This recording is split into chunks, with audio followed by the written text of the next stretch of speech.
আল্লাহ রাব্বুল আলামিনের কাছে বান্দার দুইটা ফোঁটা বেশি প্রিয়। একটা হলো জিহাদের ময়দানে যে রক্ত ফোঁটা দেওয়া হয়, এটা আল্লাহর কাছে প্রিয়। আর আল্লাহর ভয়তে গুনার জন্য লজ্জা করে অনুশোচনা করে বান্দা যখন চোখের পানি ছেড়ে দেয়, আল্লাহর কাছে এটা অত্যন্ত প্রিয়। নবীজি বলেছেন, বান্দা যখন গুনার ভয়তে, আল্লাহর ভয়তে, জাহান্নামের ভয়তে অনুশোচনা করে যখন চোখ দিয়া পানি ছেড়ে দেয়, ওই চোখের পানি নাকের অর্ধেক আসতে না আসতে আল্লাহ রাব্বুল আলামিন বান্দারে মাফ করে দেন। আল্লাহ বরদাস্ত করতে পারেন না যে বান্দা কান্দু। যে আল্লাহ রহমতের কত ভাগ? এই 100 ভাগের 1 ভাগ সারা পৃথিবীতে ছড়াই দেওয়া হয়েছে। আর 99 ভাগ কার কাছে? আল্লাহর কাছে। একটা ভাগ দুনিয়া ছড়ানো হয়েছে আদম আলাইহিস সালাম থেকে নিয়ে এই পর্যন্ত, এখান থেকে নিয়ে কিয়ামত পর্যন্ত পৃথিবীতে যত মানুষ আসবে, যত প্রাণী আসবে, তাদের মধ্যে প্রাণী জগতেও গাবি তার বাছুরকে ভালোবাসে ঠিক কিনা, হাতি তার বাচ্চাকে ভালোবাসে ঠিক কিনা, মুরগি তার বাচ্চাকে ভালোবাসে কিনা, প্রত্যেক মাই তার সন্তানকে ভালোবাসে মানুষের মতো। এই ভালোবাসা, স্নেহ, এই মমতা, এই করুণা, এই মহব্বত একটা ভাগ দুনিয়ায় দেওয়ার পর আপনি আর আমি যতটুকুন ভাগে পেয়েছি, সেই মহব্বতে, স্ত্রীর মহব্বতে অস্থির, মায়ের মহব্বতে অস্থির, সন্তানের মহব্বতে অস্থির। এখন চিন্তা করেন, একটা ভাগ সারা পৃথিবীতে বিতরণ করার পর যেটুক পেয়েছি, তাতে যদি এত মহব্বত হয়, তাহলে এর 99 ভাগ মহব্বত যে আল্লাহর কাছে জমা আছে, এই বান্দার জন্য তার কত মহব্বত, এই বান্দার জন্য কত করুণা তার, কত মহব্বত তার, কত দয়া তার। এজন্য আল্লাহ রাব্বুল আলামিন বলেছেন, নাব্বি ইবাদি আন্নী আনাল গফুরুর রহিম। ও আমার নবী, সুসংবাদ দিয়ে দাও, বান্দাদেরকে শোনায় দাও যে আমি আল্লাহ তাআলা ক্ষমাশীল আর দয়াবান। হুজুর কাঁদতেছিলেন, হযরত ওমর রাদিয়াল্লাহু তাআলা আনহু এসে দেখেন হুজুর একা কাঁদতেছে। হুজুর জিজ্ঞেস করছেন, হযরত ওমর জিজ্ঞেস করলেন, হুজুর আপনি কাঁদেন কেন একা একা? হযরত ওমর বলেন, আমি যখন প্রশ্ন করলাম, নবীজি বললেন, আমার কাছে কিছু আগে জিবরাইল এসেছিলেন। জিবরাইল এসে আমাকে বললেন, আল্লাহ পাক বলেছেন, হে আমার নবী, ইসলামের ভিতরে থেকে যে সমস্ত মানুষগুলো ইসলামের ভিতরে থেকে চুল আর দাড়ি পাকায় দিছে, কিয়ামতের দিন এই লোকগুলারে আমি শাস্তি দিতে আমার শরম হবে। হযরত ওমর বলেন, হুজুর উম্মতের জন্য কত বড় খোশ খবর এটা, আর আপনি কাঁদতেছেন। হুজুর বলেন, ওমর তুমি জানো না, আমার কান্নার কারণ ভিন্ন। আমার কান্নার কারণ হলো যে আল্লাহ রাব্বুল আলামিন কিয়ামতের দিন দাড়ি চুল পাকা বান্দারে শাস্তি দিতে শরম করবেন। সেই দাড়ি চুল পাকা বান্দাগুলি আল্লাহর সাথে নাফরমানি করতে শরম করে না।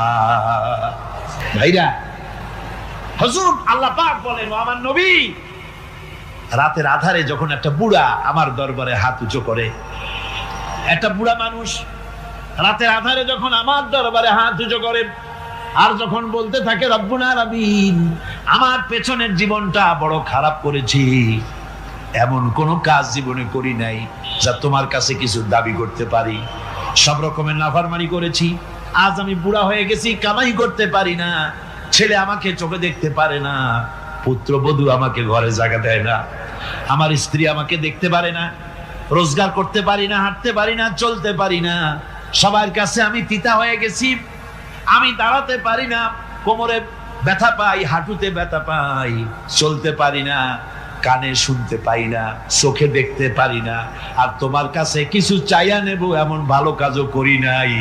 এইভাবে যখন বান্দা কাঁদতে থাকে আমার দরবারে, ও আমার হাবিব আমার রহমতের দরিয়ায় জোশ মেরে যায়, আমার শরম হয় এই বুড়াটারে কেমনে খালি হাতে ফিরাইয়া দেই। সুবহানাল্লাহ, সুবহানাল্লাহ। আমার আল্লাহর এত দয়া, আমার আল্লাহর এত মায়া, এত মহব্বত। আমার আল্লাহ রাব্বুল আলামিন বলেন, وَإِذَا سَأَلَكَ عِبَادِي عَنِّي فَإِنِّي قَرِيبٌ। ও আমার হাবিব, আমার বান্দা আমার ব্যাপারে প্রশ্ন করে, আমি বান্দার একদম নিকটে। কোরআন শরীফের ভিতরে যত জায়গায় রাসূলকে বলা হয়েছে সুয়ালের কথা, আপনাকে প্রশ্ন করা হয়, আল্লাহ তার জবাব কুল এই কথা বলে জবাব দিয়েছেন। যত জায়গায় সুয়াল এসেছে কোরআনে কারীমের মধ্যে আল্লাহ পাক বলেন ওয়ায়াসআলুনাকা আনিল মাহিদ, মেয়েদের হায়েজ সম্পর্কে জিজ্ঞাসা করা হয়, কুল হিয়া আযা, হে নবী আপনি বলুন। এভাবে করে কুল দিয়ে জবাব দেওয়া হচ্ছে। আবার প্রশ্ন করা হচ্ছে ওয়ায়াসআলুনাকা আনিল আনফাল, এই গনিমতের মাল সম্পর্কে হুজুর আপনাকে, হে নবী আপনাকে প্রশ্ন করা হয়। আল্লাহ কুল দিয়া জবাব দিলেন। আল্লাহ বলেন আপনি বলেন। ওয়ায়াসআলুনাকা আনিল খামরি ওয়াল মাইসির, আল্লাহ পাক বলেন নবী আপনারে প্রশ্ন করা হয় কুল ফীহিমা ইসমুন কাবীর, আল্লাহ কুল দিয়া বললেন তুমি বলো। আবার বলা হলো ওয়ায়াসআলুনাকা আনিল আহিল্লা কুল হিয়া মাওয়াকিতু লিন্নাস, নবী আপনাকে প্রশ্ন করা হয় চাঁদের ক্রমবর্ধমান এবং ক্রমহ্রাস, এই যে বাড়ে আর কমে, পূর্ণিমা হয় অমাবস্যা হয়, কেন হয় আপনি বলুন। কুল, আপনি বলেন এটা আমি অক্ত এবং সময়, বছর আর দিন গণনা করার জন্য পৃথিবীবাসীদের জন্য বিনা পয়সায় একটা ক্যালেন্ডার বানাইয়া আকাশে ঝুলাই রেখেছি। এভাবে যত জায়গায় এসেছে আপনাকে প্রশ্ন করা হয়, তত জায়গায় আল্লাহ জবাব দিয়েছেন কুল আপনি বলেন। গোটা কোরআন শরীফের ভিতরে এই একটি মাত্র জায়গা যেখানে বলা হয়েছে আপনাকে প্রশ্ন করা হয়, আল্লাহ এখানে বলতে পারতেন কুল আপনি বলেন, আল্লাহ তোমাদের নিকটবর্তী, এভাবে জবাব হয় না। এটা কায়দাটা হলো এই, আল্লাহ বলতেছেন ওয়াইজা সালাকা ইবাদি, ও আমার নবী প্রশ্ন তো আমার বান্দারা আমার ব্যাপারে করেছে, এবার আপনার জবাবের কোনো দরকার নাই, প্রশ্ন আমার ব্যাপারে আমি নিজে জবাব দিয়ে দেই। ফা ইন্নী কারীব, ও বান্দা আমার ব্যাপারে প্রশ্ন করেছিস, জবাব আমি দেই, আমি তোর সবচাইতে বেশি নিকটে। সুবহানাল্লাহ। ওয়া নাহনু আকরাবু ইলাইহি মিন হাবলিল ওয়ারিদ, তোর যে রব এই শাহরগের চাইতেও আমি তোর বেশি কাছে। সুবহানাল্লাহ। আমারে ডাক, আমারে ডাক, কলিজা দিয়া ডাক, অন্তর দিয়ে ডাক। মনের থেকে মানুষ যদি ডাকে, মুখের ডাক আর মনের ডাক এক জিনিস নয়। দিল সে জুবাত নিকলতি হ্যায়, আসর রখতি হ্যায়, पर नहीं मगर ताकते परवाज रखती है। দিল থেকে যে কথা বেরোয় তা প্রভাব বিস্তার করে, ডানা নাই কিন্তু ওড়ার ক্ষমতা রাখে। মনের কথাই ভিন্ন, মন থেকে, দিল থেকে, কলিজা থেকে, অন্তরের গভীর কন্দর থেকে মুহাব্বতের সাথে কেউ যদি একবার বলে আল্লাহ, বলেন আল্লাহ, আল্লাহ, আল্লাহ, আল্লাহ রাব্বুল আলামিন বলেন অন্তরের অন্তঃস্থল থেকে একটি বার যদি বান্দা বলেন আল্লাহ, আল্লাহ বলেন 70 বার সাড়া দিয়া জিজ্ঞেস করি বান্দা কি চাও, আমি তোমার কাছে আছি। সুবহানাল্লাহ, আমি তোর একদম কাছে, কি চাস বল, বল আমার কাছে। এমন দয়াবান, এমন মেহেরবান, এমন আল্লাহ আমাদের। সে আল্লাহ রাব্বুল আলামিন তিনি বলছেন وقال ربكم ادعوني استجب لكم, তোমাদের রব বলেছেন আমারে ডাকো, আমি আল্লাহ ডাকের সাড়া দিয়া দেব। সুবহানাল্লাহ। কারে ডাকতে হবে, কারে ডাকতে হবে? এই বিশাল জনসমুদ্র একযোগে চিল্লায় কোন কারে ডাকতে হবে? কোন পীর সাহেবকে নয়, আল্লাহর কসম কোন খাজা বাবাকে নয়, ডাকতে হবে কারে? চিল্লায় কোন কারে? ওয়াকালা রাব্বুকুম উদউনি, তোমার রব তোমাকে বলতেছে আমারে ডাকো, আস্তাজিব লাকুম, আমারে ডাকবে আমি সাড়া দিয়ে দেব। সুবহানাল্লাহ।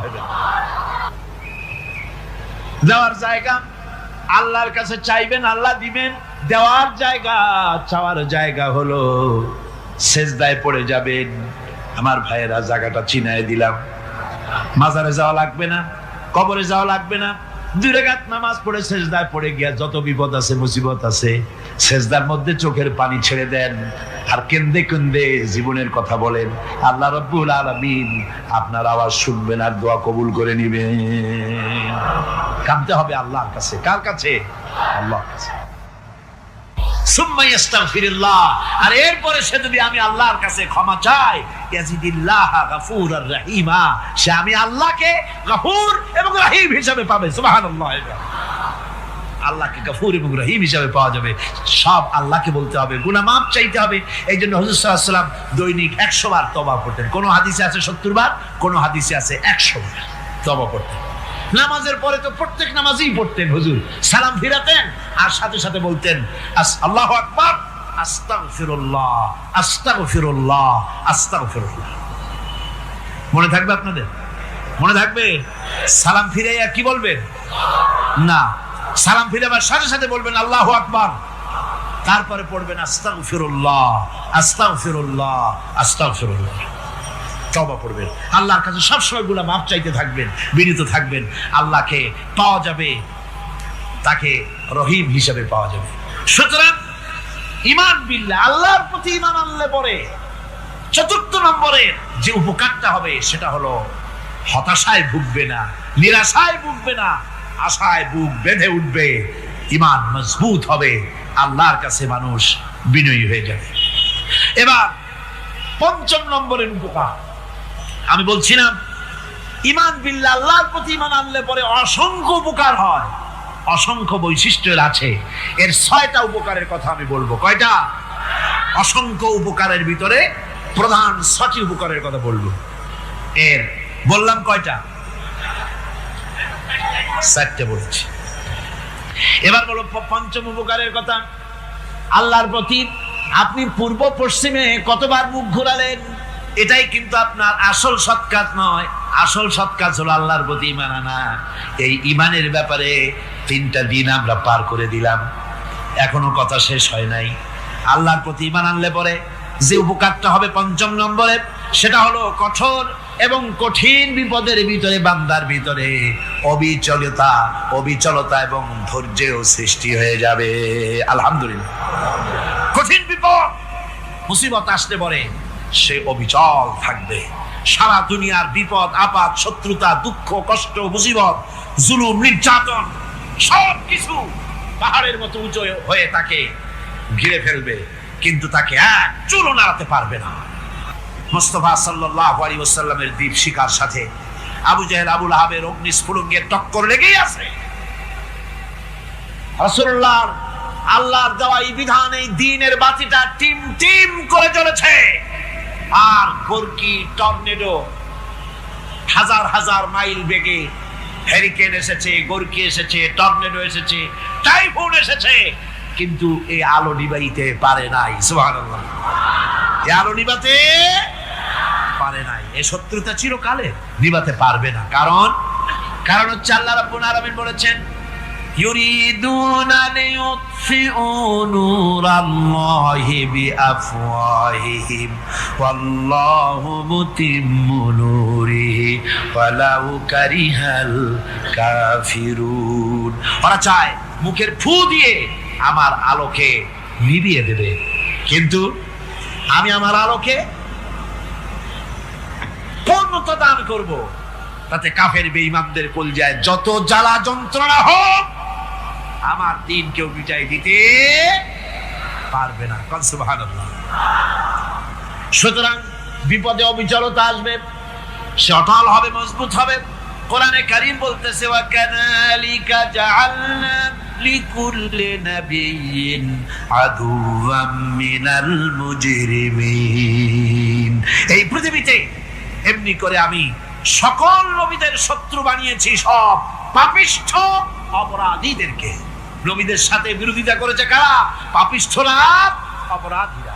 আজও খুঁজে দেখেন, আজও ইসলামী আন্দোলনের বিরোধিতা যারা করে সবগুলি কি পাপিষ্ঠ? সত্য কি রাখ? ইসলামী আন্দোলনের বিরোধিতা যারা করে হিসাব করে, চোখ দিয়ে তাকায় দেখেন, খুঁজে দেখেন তাদের নামগুলি। মদখোর, জেনাকার, বদমাশ, চোর, হাইজাকার, বেনামাজি, লুটেরা, মিথ্যাবাদী, সবচাইতে সমাজের নিকৃষ্ট লোকগুলি ইসলামের বিরুদ্ধে।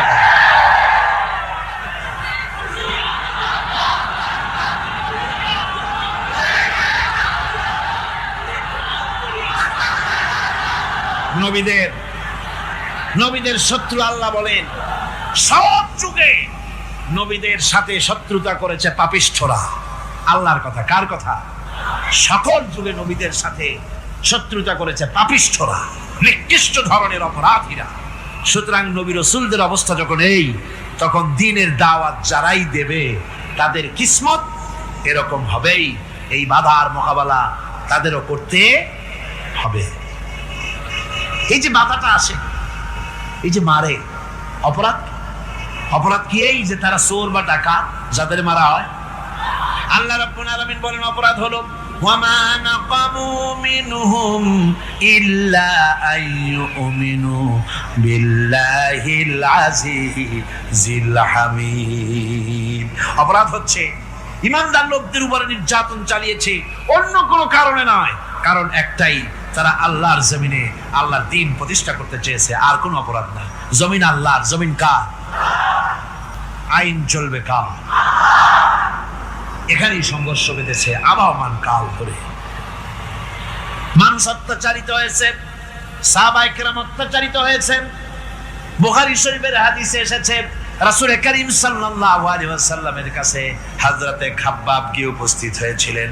হযরতে খাব্বাব বলেন, হাদিসটা এভাবে লেখা হয়েছে বুখারীতে, ওয়ান খাব্বাব বিন আরিদ রাদিয়াল্লাহু তাআলা আনহু قال شكونا الى رسول الله صلى الله عليه وسلم وهو متوسد بردة له في ظل الكعبة।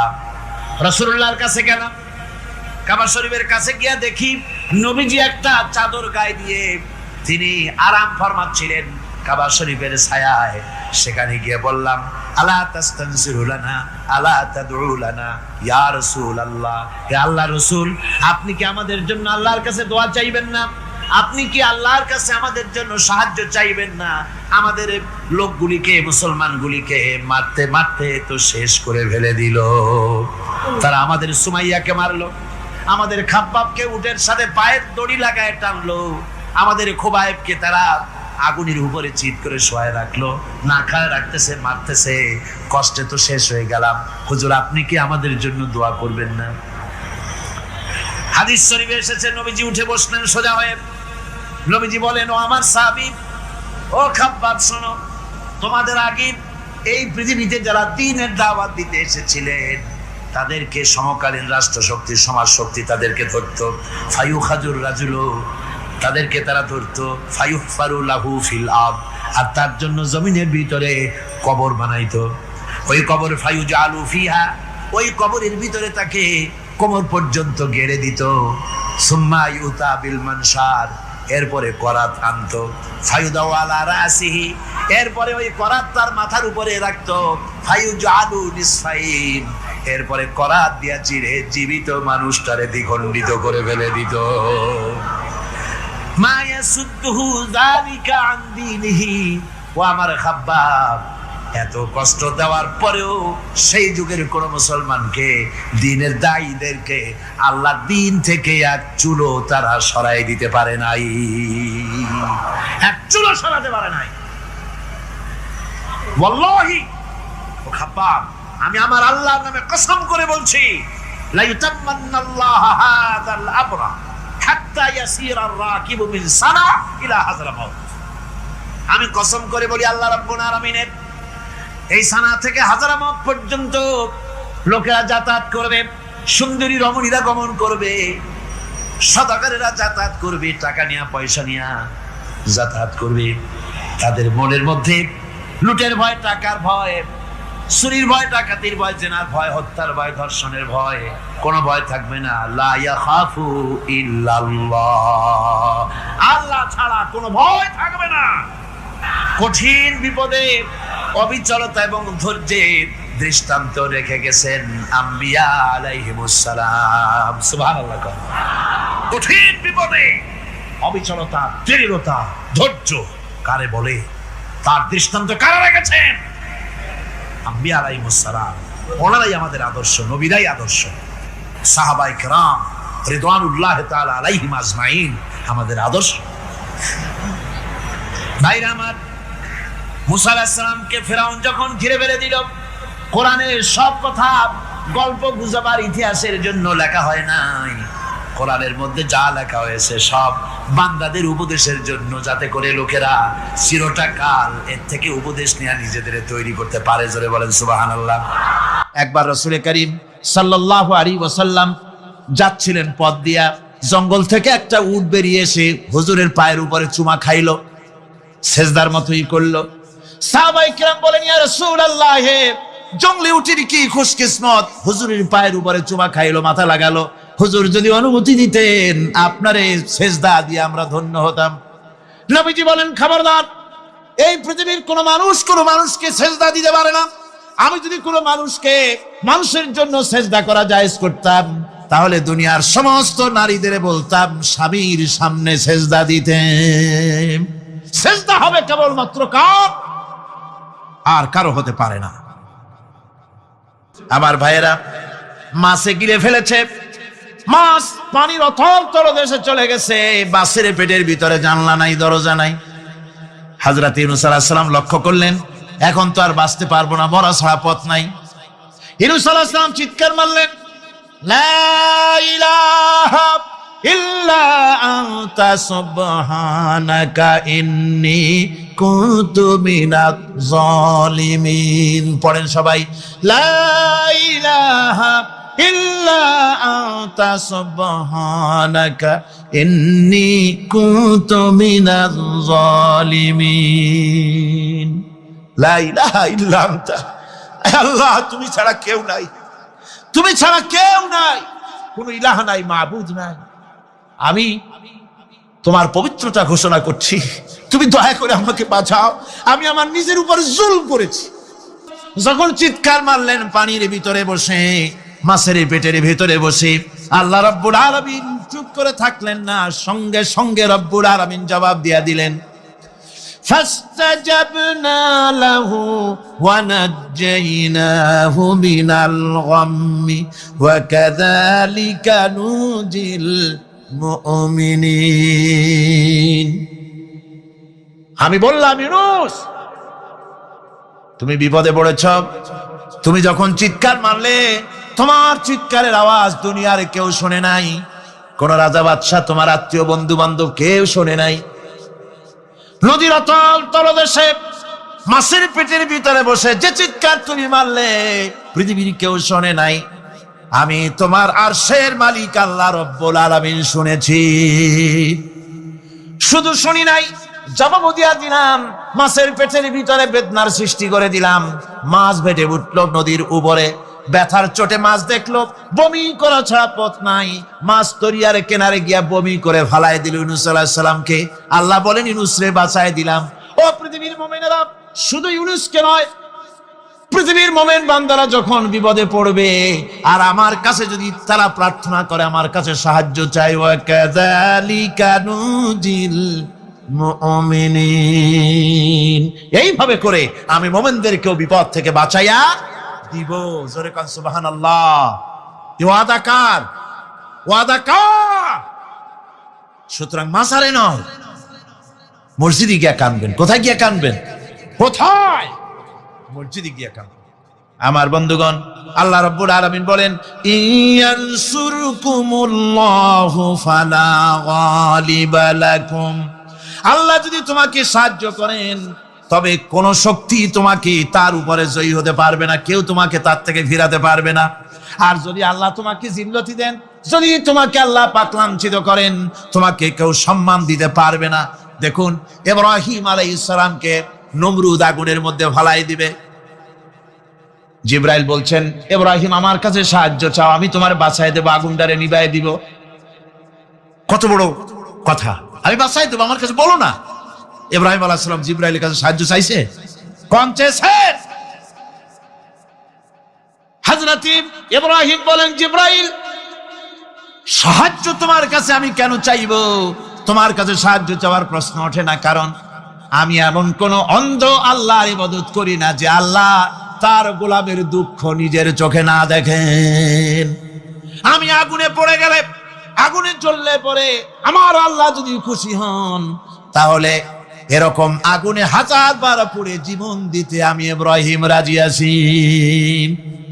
ইব্রাহিম আলাইহিস সালাম আগুনে পড়ে গেলেন, আল্লাহ পাক দেখলেন ইব্রাহিম পাস করছে, কোন ডিভিশন? ফার্স্ট ক্লাস, ফার্স্ট হয়ে গেছে। আগুনের ভিতরে পড়ে গেলেন, আল্লাহ পাক সঙ্গে সঙ্গে আগুনের প্রতি নোটিশ করে দিলেন, ইয়া নারু কুনি বারদাও ওয়া সালামান আলা ইব্রাহিম। আগুন আমার ইব্রাহিমের জন্য শান্তিদায়ক, ঠান্ডা হয়ে যা। সুবহানাল্লাহি ওয়া বিহামদিহি। এই জন্য আল্লাহ রাসূল বলেছেন, ইযা সালতা ফাসআলিল্লাহ, যদি কিছু চাও কার কাছে চাইবা? কে শিখাচ্ছেন? রাসূল। আল্লাহ রাসূল বলছেন, ইযা সালতা ফাসআলিল্লাহ, যদি কিছু চাও আল্লাহর কাছে চাও। ওয়া ইযা ইসতানতা ফাসতাইন বিল্লাহ, আর যদি কিছু চাইতে চাও, সাহায্য চাও, সাহায্য চাইবা আল্লাহর কাছে। কার কাছে? কোন মাজারে চাইবেন? কোন মাজারে চাইবেন? কোন কবরস্থানে চাইবেন? কারা কারা চাইবেন? হাত উঁচু করে দেখান। আল্লাহ পাক বলেন, আমি নূহকে তার কওমের জন্য অবতীর্ণ করেছি। নূহ আলাইহিস সালাম তার কওমকে ডেকে বলেছেন, হে আমার জাতি, হে আমার সম্প্রদায়, এক আল্লাহ ছাড়া তোমাদের কোনো ইলাহ নাই, তোমাদের কোনো মাবুদ নাই, উপাস্য নাই, এক আল্লাহর গোলামি করো, তার দাসত্ব করো। নূহ আলাইহিস সালাম এই দাওয়াত পেশ করেছে। হুদ আলাইহিস সালাম সম্পর্কে কোরআন বলছে, ওয়া ইলা আদিন আখাহুম হুদা قال يا قوم اعبدوا الله ما لكم من إله غيره। আমি আদ সম্প্রদায়ের কাছে তাদের ভাই হুদকে পাঠালাম, এবং তিনি এসে তার সমাজের কাছে বললেন, ইয়া কওমে, হে আমার জাতি, হে আমার সম্প্রদায়, উবুদুল্লাহ, এক আল্লাহর গোলামি করো, তিনি ছাড়া তোমাদের কোনো ইলাহ নাই, কোনো আইনদাতা নাই, বিধানদাতা নাই, শাসনকর্তা নাই। সালেহ আলাইহিস সালাম সম্পর্কে আল্লাহ পাক বলেন, ওয়া ইলা সামুদ আখাহুম সালিহান قال يا قوم اعبدوا الله ما لكم من إله غيره। সালেহ আলাইহিস সালামকে তার জাতির কাছে, সামুদ জাতির কাছে তাদের ভাই সালেহকে পাঠালাম। তিনি জাতির কাছে গিয়ে বললেন, হে আমার জাতি, এক আল্লাহর গোলামি করো, তার দাসত্ব করো, তিনি ছাড়া তোমাদের কোনো ইলাহ নাই, আইনদাতা নাই, বিধানদাতা নাই। এভাবে শুআয়ব আলাইহিস সালামকে পাঠানো হলো মাদিয়ানবাসীদের জন্য, এবং বলা হলো, তিনি এসে বললেন, হে আমার জাতি, এক আল্লাহ ছাড়া তোমাদের কোনো ইলাহ নাই। তো এ কথার দ্বারা আমরা কি বুঝলাম? সমস্ত নবীরাই আল্লাহর গোলামির দাওয়াত দিয়েছেন। কোন নবী বলেন নাই, ও আমার জাতি, তোমরা আমার গোলামি করো। কেউ বলেছেন? জোরে বলেন, কেউ বলেছেন? বলেননি। সমস্ত পয়গম্বরের, আম্বিয়া আলাইহিমুস সালাম, সবাই বলেছেন আল্লাহ পাকের গোলামি করো, তার আনুগত্য করো। প্রত্যেক জাতির নিকট আমি রাসূল প্রেরণ করেছি, কোন জাতি বাদ পড়ে নাই। ওয়ালাকাদ বা'সনা ফি কুল্লি উম্মাতির রাসূলা আনি ইবুদুল্লাহ ওয়াজতানিবুত তাগুত। আমি প্রত্যেক জাতির জন্য রাসূল প্রেরণ করেছি। সবাই এসে রাসূল পয়গম্বরের দাওয়াত দিয়েছেন, আনি ইবুদুল্লাহ, এক আল্লাহর গোলামি করো, এক আল্লাহর দাসত্ব করো, ওয়াজতানিবুত তাগুত, আর তাগুতকে বর্জন করো। তাগুতের অর্থ মনে আছে আপনাদের? তাগুত যাদের মনে নেই আবার শোনাই। তাগুত বলা হয় সেই শক্তিকে, যে শক্তি শুধু নিজেই আল্লাহর আইন অমান্য করে না, অন্যদেরকেও আল্লাহর আইন অমান্য করতে বাধ্য করে, সেই শক্তিকে বলা হয় তাগুত। আল্লাহ পাকের সমস্ত নবীরা বলেছেন, এক আল্লাহর গোলামি করো, তাগুতকে বর্জন করো। কোরআনে কারীম বলছে, ফামান ইয়াকফুর বিত্তাগুতি ওয়া ইউমিন বিল্লাহি ফাকাদ ইসতামসাকা বিল উরওয়াতিল উসকা। لا انفصام لها والله سميع عليم ومن يكفر بالطاغوت যারা তাগুতকে অস্বীকার করেছে ওয়া ইউমিন বিল্লাহ এবং এক আল্লাহর উপরে বিশ্বাস স্থাপন করেছে ফাকাদ ইসতামসাকা বিল উরওয়াতিল উসকা তারা এমন এক মহান এমন এক দৃঢ় অবলম্বন গ্রহণ করেছে যা তাকেই কোনো কিছুই তাকে ধ্বংস করতে পারবে না, বিচ্ছিন্ন করে দিতে পারবে না, ক্ষতিগ্রস্ত করতে পারবে না, বিপর্যস্ত করে দিতে পারবে না, এমন এক অবলম্বন সে গ্রহণ করেছে। তাগুতকে বর্জন করতে হবে এবং আল্লাহর উপর ঈমান আনতে হবে, আল্লাহর গোলামি করতে হবে।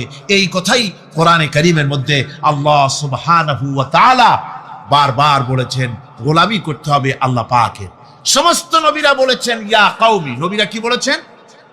হে আমার জাতি।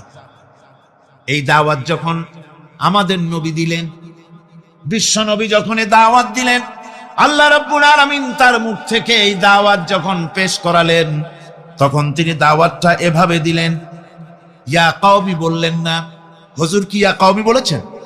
কখনো বলেন ইয়া কওমি।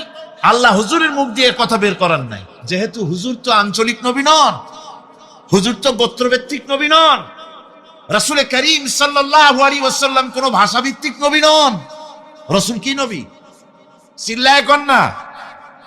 আল্লাহ পাক কোরআনে কারীমের মধ্যে বলেছেন, কুল ইয়া আইয়ুহান নাসু ইন্নী রাসূলুল্লাহি ইলাইকুম জামিআ।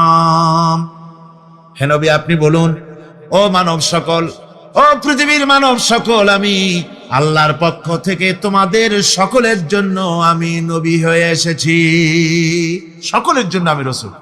যেহেতু বিশ্ব নবী, সেহেতু তার মুখ থেকে আল্লাহ পাক ইয়া কওমি বের করেন নাই, ও আমার জাতি, তা না।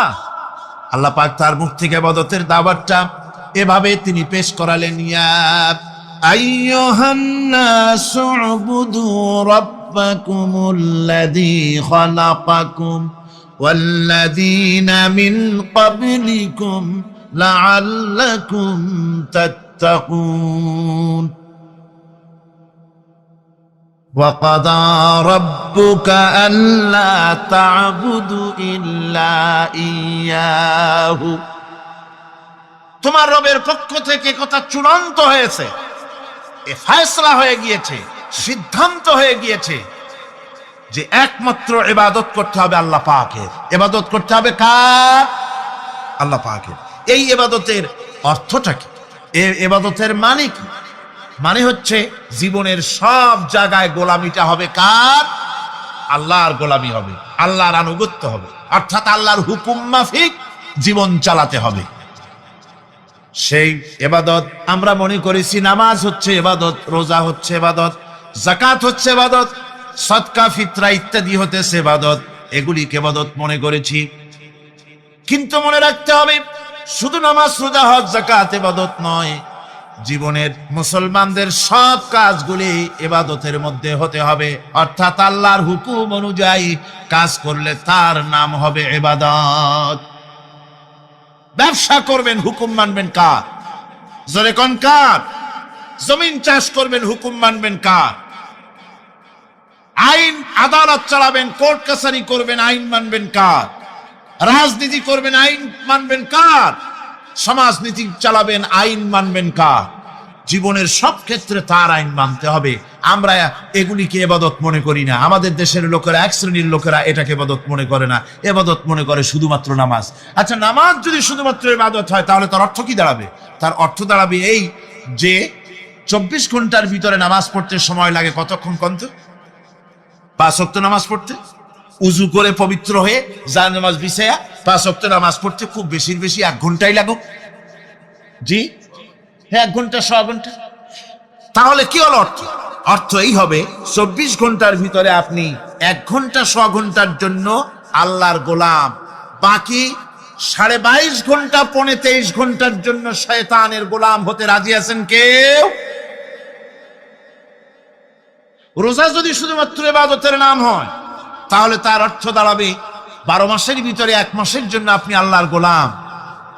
আর 11 মাস শয়তানের গোলাম কে কে হবেন? হাত তুলে দেখান তো। বোঝে নাই সেজন্য হাত উঁচু করছে। বাকি 11 মাসের জন্য শয়তানের গোলাম হতে কেউ রাজি আছেন?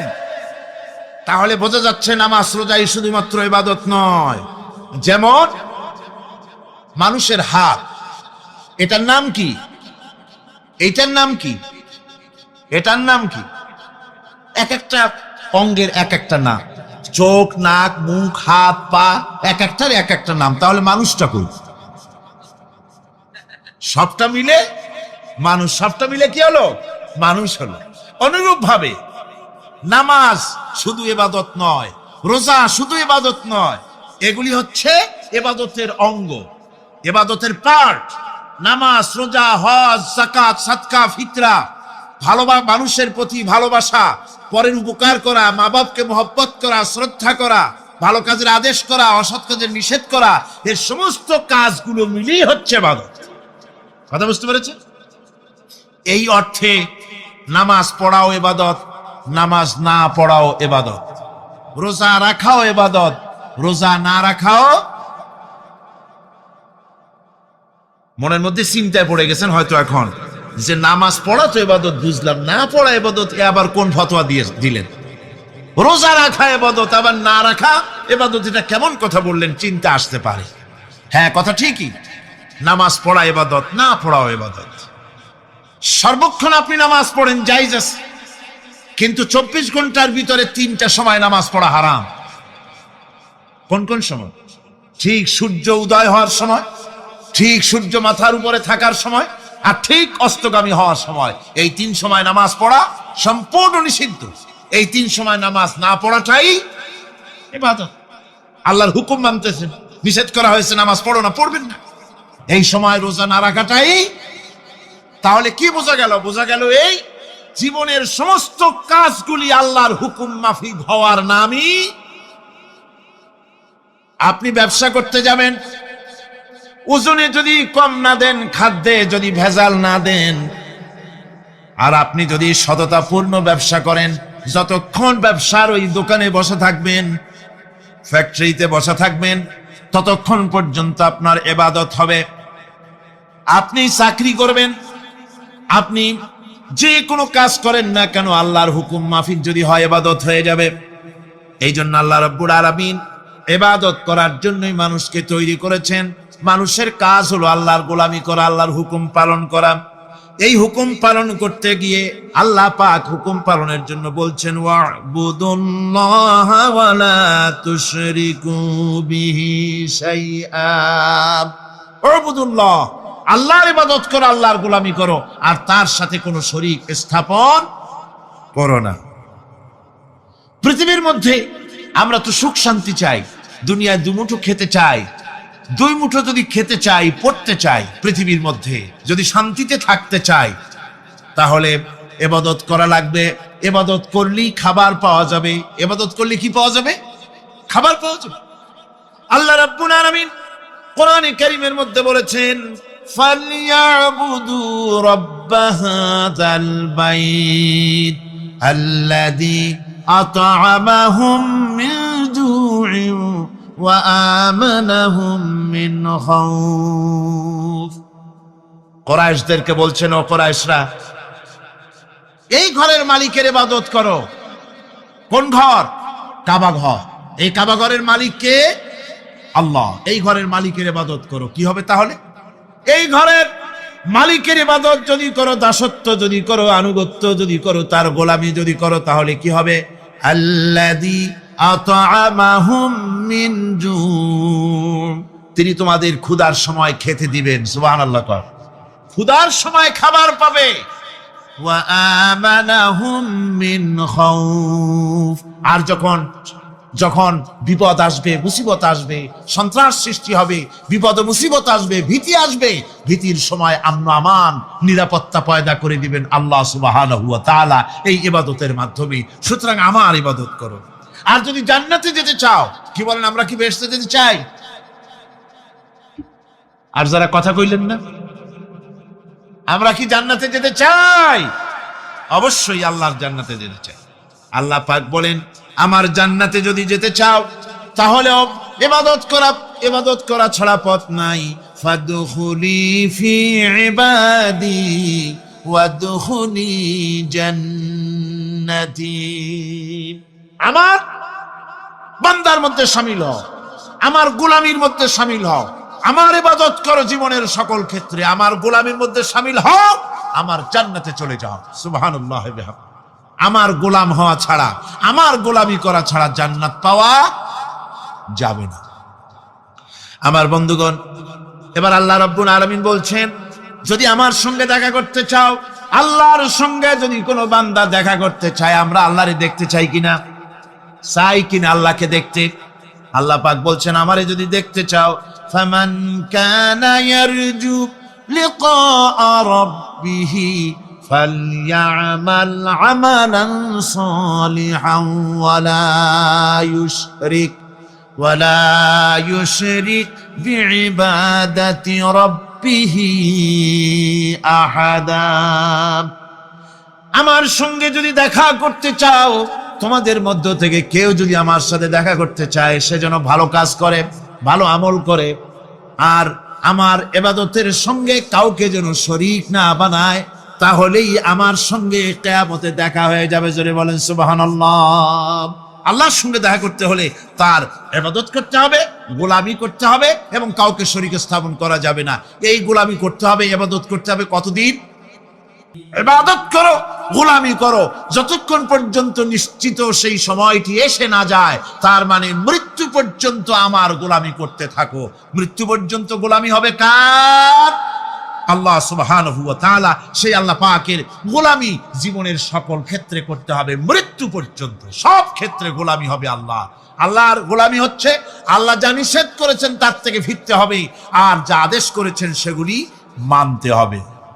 যারা নিজেদের সৃষ্টির উদ্দেশ্য বোঝে না, আল্লাহর সামনে মাথা নত করার পরিবর্তে অহমিকতা করে, অহংকার করে, আল্লাহর সামনে মাথা নত করে না, ইবাদত করে না আল্লাহ, তাদের সম্পর্কে আল্লাহ রাব্বুল আলামিন বলছেন, ইন্নাল্লাযীনা ইস্তাকবিরুনা আন ইবাদাতি সায়াদখুলুনা জাহান্নামা দাখিরিন। যারা আমি আল্লাহর সঙ্গে অহংকার করে, আমার ইবাদত করে না, আমার গোলামি করে না, আমার সামনে মাথা নত করে না, অহংকার অহমিকতা করে যারা জীবন চালায়, আমি কিয়ামতের দিন তাদেরকে লাঞ্ছিত করব আর জাহান্নামে পাঠাবো। যারা আল্লাহর গোলামি করবে না, আল্লাহর ইবাদত করবে না, অস্বীকার করবে আল্লাহর গোলামিকে, অহমিকতা করে চলবে, তাদের জায়গা হবে কোথায়? জাহান্নামের মধ্যে। সুতরাং মানুষের মর্যাদা বাড়ে আল্লাহর গোলামিতে। মর্যাদা বাড়ে কিসে? আল্লাহর গোলামিতে। গোলামি করলেই মর্যাদা বাড়বে। এই জন্য আল্লাহ পাক কোরআনের মধ্যে, কোরআনে কারীমের মধ্যে সবচাইতে মাহবুব, আল্লাহ পাকের মাহবুব বান্দাদের কথা যখন বলেছেন, তখন নাম নেন নাই, আব্দুন শব্দ ব্যবহার করেছেন, গোলাম বলেছেন, বান্দা বলেছেন। আমার বান্দা, বান্দা হচ্ছে মানুষের জন্য সবচাইতে বড় ডিগ্রি আল্লাহর পক্ষ থেকে। আলিম, ওলামা, পীর, বুজুর্গ, সাহাবী, পেগম্বর, নবী, রাসূল, সবচাইতে বড় খিতাব হচ্ছে আব্দ। আল্লাহর গোলাম হওয়া, আল্লাহর প্রিয় ডাক হচ্ছে আব্দ। মানুষকে আল্লাহ যাকে সবচেয়ে বেশি ভালোবাসেন, যাদেরকে বেশি ভালোবাসেন, তাদেরকে আব্দ বলেছেন। কি বলেছেন বলুন? আব্দ, বান্দা। আল্লাহ পাক এই পৃথিবীতে সবচাইতে বেশি ভালোবেসেছেন কাকে?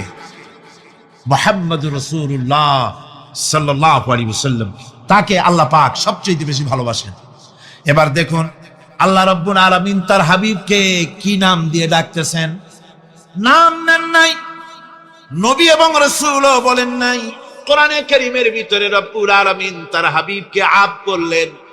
যেমন দেখুন, ইন কুনতুম ফি রাইবিন মিম্মা নাযালনা আলা আবদিনা,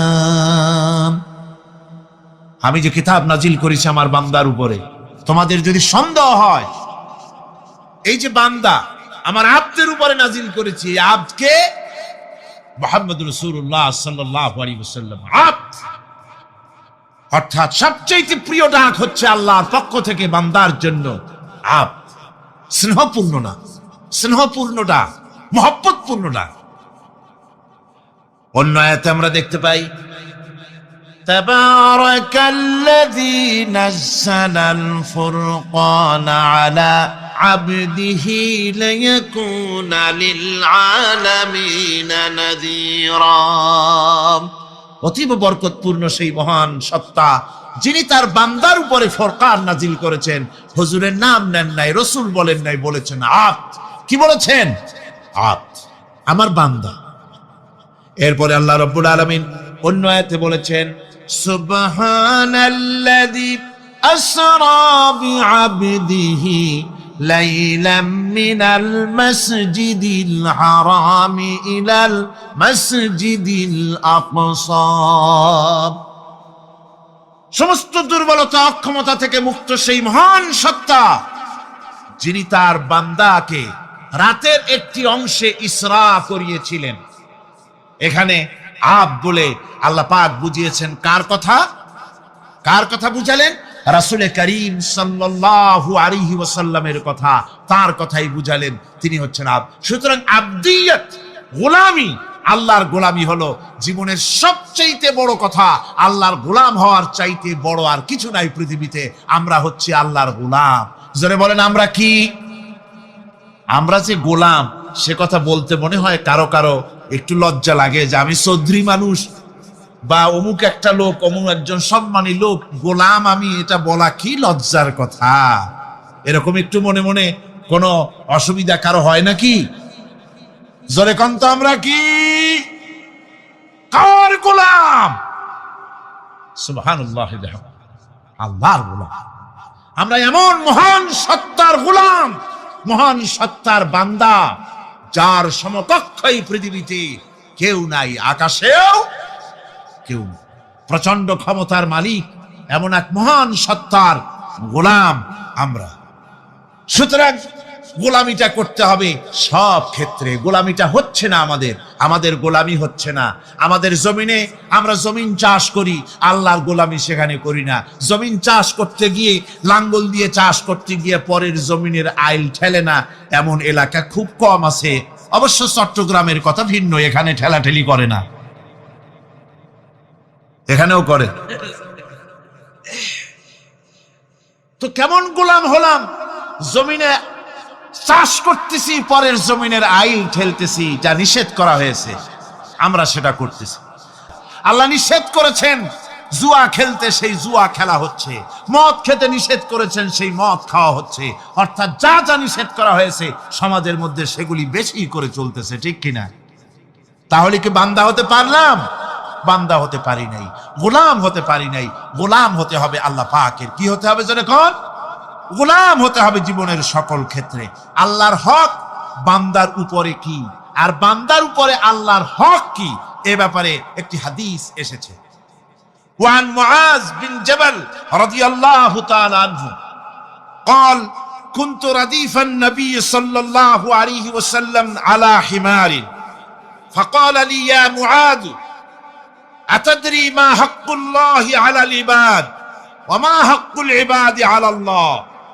হযরত মুআজ বলছেন আমি রাসূল করিম সাল্লাল্লাহু আলাইহি ওয়াসাল্লামের গাধার পৃষ্ঠে হুজুরের পেছনে বসা ছিলাম।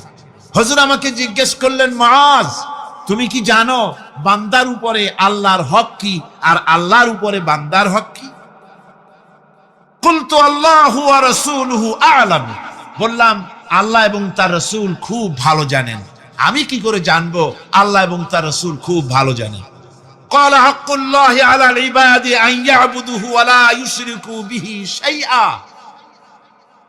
বান্দার হক হচ্ছে আল্লাহর উপরে এই যে বান্দা গোলামি করবে আল্লাহ, ইবাদত করবে আল্লাহ, আর আল্লাহর সাথে কাউকে শরীক স্থাপন করবে না। এটা হচ্ছে আল্লাহর উপরে কার হক? বান্দার। আর আল্লাহর হক হচ্ছে বান্দার উপর কি?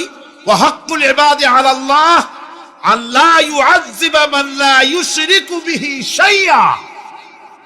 বান্দার উপরে আল্লাহর হক হচ্ছে যে বান্দা আল্লাহর গোলামি করবে আর শরীক স্থাপন করবে না আল্লাহর সাথে, আল্লাহ তাকে শাস্তি দিবেন না। সুবহানাল্লাহ ওয়া বিহামদিহি। আল্লাহ তাকে আযাব দিবেন না, আল্লাহ তাকে শাস্তি দিবেন।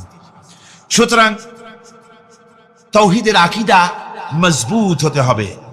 আখিরাতের কামিয়াবি এর উপরে নির্ভরশীল। আমরা যদি আখিরাতে কামিয়াবি চাই, কি বলেন, আখিরাতে কি আমরা জীবনের সফলতা চাই? জোরে বলেন, সফলতা চাই? আখিরাতের কামিয়াবি যদি চাই, জাহান্নাম থেকে যদি বাঁচতে চাই, বেহেশতে যদি যেতে চাই, তাহলে আকীদাকে মজবুত করতে হবে। আল্লাহর সাথে কাউকে শরীক স্থাপন করা যাবে না। এবং আল্লাহ সৃষ্টিকর্তা, কোরআনে পাকের শিক্ষা অনুযায়ী আল্লাহরে বিশ্বাস করি, এতটুকুন কথা বললেই তাওহীদের হক আদায় হয় না। তাওহীদের হক হচ্ছে আল্লাহ পাককে সৃষ্টিকর্তা, পালনকর্তা, বিধানদাতা, রিজেক দাতা, কল্যাণদাতা সবকিছু হিসাবে মানতে হবে। কাকে? আল্লাহ পাককে। জোরে সরে বলুন, কাকে মানতে হবে? সমস্ত ক্ষমতা হচ্ছে আল্লাহ। সমস্ত ক্ষমতা কার? আল্লাহর নাম নিতে শরম করে নাকি? তাহলে জোরে সরে কোন সমস্ত ক্ষমতা কার?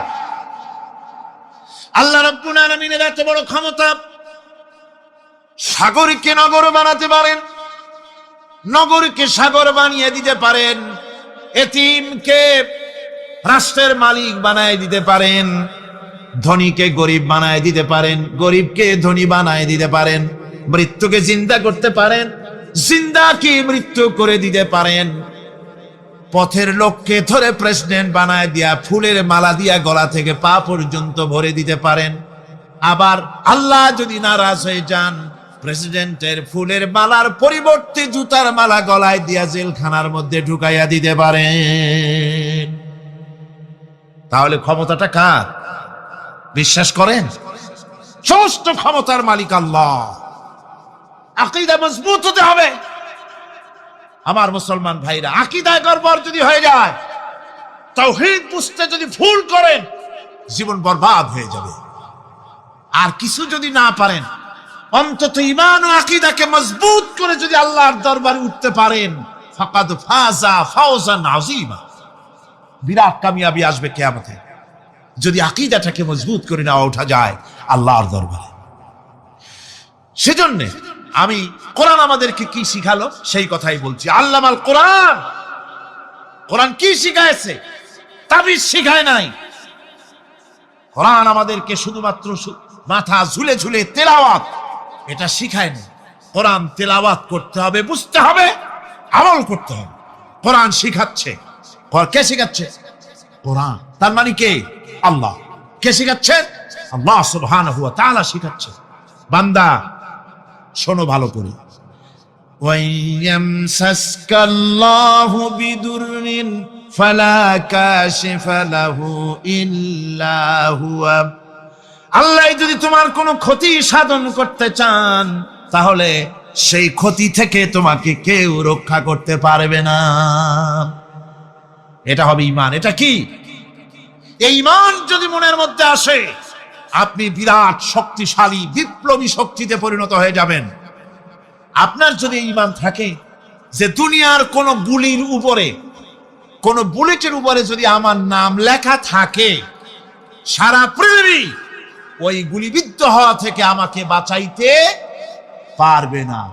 আর কোন গুলির উপরে, কোন বুলেটের উপরে যদি আমার নাম লেখা না থাকে, তাহলে গোটা বিশ্ব একযোগে প্রচেষ্টা করেও আমাকে গুলিবিদ্ধ করতে, এটার নাম কি? ঈমান। তাই আল্লাহ বলছেন যে আমি যদি কারো ক্ষতি করি, তাহলে এই ক্ষতি থেকে তাহলে তাকে কেউ বাঁচাইতে। ওয়াইয়ামসাসকা বিখাইরিন ফাহুয়া আলা কুল্লি শাইইন কাদির। আর আল্লাহ রাব্বুল আলামিন যদি কারো কল্যাণ করতে চান, তাহলে তার কল্যাণকে কেউ ফিরায় দিতে পারে না। কল্যাণ থেকে কেউ কাউকে কল্যাণ থেকে মাহরুম করে দিতে পারে না। তার মানে হলো, আল্লাহ যদি কাউকে চুল ধরে, মাথা ধরে, কল্লা ধরে উপরের দিকে টানে, আর দুনিয়া যদি তার পাও ধরে নিচের দিকে টানে, তাহলে দুনিয়া পারবে? পারবে? আল্লাহ কল্যাণ করতে চাইলে কেউ ঠেকাইতে পারবে না, আর আল্লাহ অকল্যাণ করতে চাইলেও তার থেকেও কেউ বাঁচতে। ওয়া হুয়াল কাহিরু ফাওকা ইবাদিহি ওয়া হুয়াল হাকীমুল খাবীর। তিনি তার বান্দাদের উপরে একচ্ছত্র আধিপত্য রাখেন, একচ্ছত্র ক্ষমতার অধিকারী তার বান্দার উপরে, সমস্ত জিনিসের উপরে তিনি ক্ষমতা রাখেন। তিনি মহান বিজ্ঞানময়। এই তাওহীদ খুঁজে নিতে হবে। তাওহীদ অর্থাৎ আল্লাহ পাককে সমস্ত ক্ষমতার মালিক মনে করতে হবে। দেখুন, আমাদের জাতির পিতা কে? আমাদের জাতির পিতা মনে আছে তো? ভুল টুল করেন না তো? ভুল টুল করবেন। আমাদের জাতি আত্মভোলা, মাঝে মধ্যে ভুল টুল করিয়ে বসে, আন্দাজে ভান্দাজে একটা বানায় বসে। আসলে জাতির পিতা মুসলমানদের কে? ইব্রাহিম আলাইহিস সালাম তাওহীদকে খুঁজছেন। এই কোরআন শরীফ আল্লাহ পাক বলছেন তাওহীদ তালাশ করতেছেন। কে স্রষ্টা? সর্বোচ্চ ক্ষমতার মালিক কে? হযরত ইব্রাহিম আলাইহিস সালাম তার এই তাওহীদ খোঁজার, তাওহীদ অন্বেষণ কাহিনীটাকে রব্বুল আলামিন কোরআনে কারীমের ভিতরে জায়গা দিয়ে দিলেন দুনিয়ার মানুষকে বোঝাবার জন্য, শোনাবার জন্য। ফালাম্মা জান্না আলাইহিল লাইলু রাআ কাওকাবান ক্বালা হাযা রাব্বী। তিনি রব সন্ধান করছেন, কে আমার স্রষ্টা? সর্বোচ্চ ক্ষমতার মালিককে, আইনদাতাকে, বিধানদাতাকে, স্রষ্টাকে। কে তিনি? তাকে খুঁজছে। মনের ভিতরে চিন্তা, মস্তিষ্কে চিন্তা। হঠাৎ করে রাত এলো, পশ্চিম গগনে সুন্দর এক তারকা উদিত হলো, সান্ধ্য তারা। সন্ধ্যার সময় যে তারাটা ওঠে সেটা ছোট না বড়? বড়। সেটা সারা রাত থাকে না অল্প সময় থাকে? অল্প সময় থাকে। সান্ধ্য তারা দেখে ইব্রাহিম আলাইহিস সালাম বললেন, হাযা রাব্বী, পেয়ে গেছি আমার রব। এটাই আমার রব, এটাই হচ্ছে আমার স্রষ্টা, এটাই হচ্ছে সর্বময় ক্ষমতার মালিক। আল্লাহ পাক বলেন, ইব্রাহিম আলাইহিস সালাম তাকিয়ে থাকলেন। কিছুক্ষণ পরে এই তারকা যখন অস্তমিত হয়ে গেল, ইব্রাহিম আলাইহিস সালাম তখন বললেন, ফালাম্মা আফালা ক্বালা লা উহিব্বুল আফিলিন। যে জিনিস অস্তমিত হয়ে যায় তাকে আমি মহব্বত করি না, পছন্দ করি না, সে রব হতে পারে না। যে রব হবে তার আবার উদয়স্ত কিসের? কিছুক্ষণ পরে চন্দ্র উদিত হলো, চাঁদ দেখে ইব্রাহিম আলাইহিস সালাম বললেন, ফালাম্মা রাআল কমারা বাযিগান ক্বালা হাযা রাব্বী। চাঁদ দেখে বললেন, এটাই আমার রব, এটাই আমার স্রষ্টা, এটাই আমার বিধানদাতা। فلما أفل قال لئن لم يهدني ربي لأكونن من القوم الضالين। চাঁদ যখন অস্তমিত হয়ে গেল, ইব্রাহিম আলাইহিস সালাম তখন বললেন, আমার প্রকৃত পক্ষের যিনি প্রভু, যিনি আমার রব, তিনি যদি আমারে সত্যিকারের পথ না দেখান তাহলে আমি গোমরাহ হয়ে যাব, গোমরাদের পথভ্রষ্টের অন্তর্ভুক্ত হয়ে যেতে পারি। চিন্তা করতেছেন আমার রবকে। তারকা দেখলাম অস্তমিত হয়ে গেল, চাঁদ দেখলাম ডুবে গেল, তাহলে আমার রবকে? সকাল চলে যাওয়ার পর যখন দেখলেন পূর্ব দিগন্ত থেকে সূর্য উদিত হয়েছে ডগমগ করে, সূর্যকে দেখে তিনি বললেন, ফালাম্মা রাআ আশ-শামসা বাযিগাতান ক্বালা হাযা রাব্বী হাযা আকবার। সূর্যকে দেখে বললেন, এটাই আমার রব, আর এটাই বড় রব। চাঁদের দিকে তাকানো যেত, সূর্যের দিকে তাকানো যায় না, এটাই আমার রব এবং বড় রব। হযরত ইব্রাহিম আলাইহিস সালামের এই ভুলও ভেঙে গেল। সন্ধ্যার আগমনে সূর্য যখন অস্তমিত হয়ে গেল, ইব্রাহিম আলাইহিস সালাম তখন ঘোষণা করলেন, ফালাম্মা আফালাত ক্বালা ইয়া কওমি ইন্নী বারীউম মিম্মা তুশরিকুন। সূর্য অস্তমিত হয়ে গেলে পরে তিনি বললেন, ইয়া কওমি, ও আমার জাতি, তোমরা যে জিনিস দিয়ে শিরক করো আল্লাহ রাব্বুল আলামিনের সাথে, আমি তার থেকে সম্পূর্ণ মুক্ত, আমি তোমাদের অন্তর্ভুক্ত, মুশরিক নই। আমার রবকে আমি চিনে ফেলেছি, সুবহানাল্লাহ, আমার রবকে আমি চিনেছি। ইব্রাহিম আলাইহিস সালাম ঘোষণা করলেন, ইন্নী ওয়াজ্জাহাতু ওয়াজহিয়া লিল্লাযী ফাতারাস সামাওয়াতি ওয়াল আরদা হানিফা। জানেন আপনারা এটা?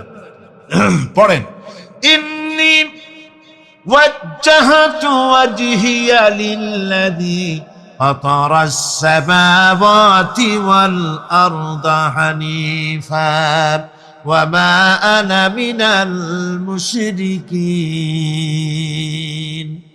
নিশ্চয়ই আমার এই মুখমণ্ডলকে ফিরাই দিলাম, দুনিয়ার সব দিক থেকে মুখ ফিরাইয়া আমার এই মুখ ফিরালাম সেদিকে, সেই স্রষ্টার দিকে যিনি আকাশ, জমিন, চন্দ্র, সূর্য, গ্রহ, নক্ষত্র, সৌররাজি, মানব মণ্ডলী সবকিছুকে যিনি সৃষ্টি করেছেন, আমি তার দিকে আমার মুখকে ফিরিয়ে দিলাম।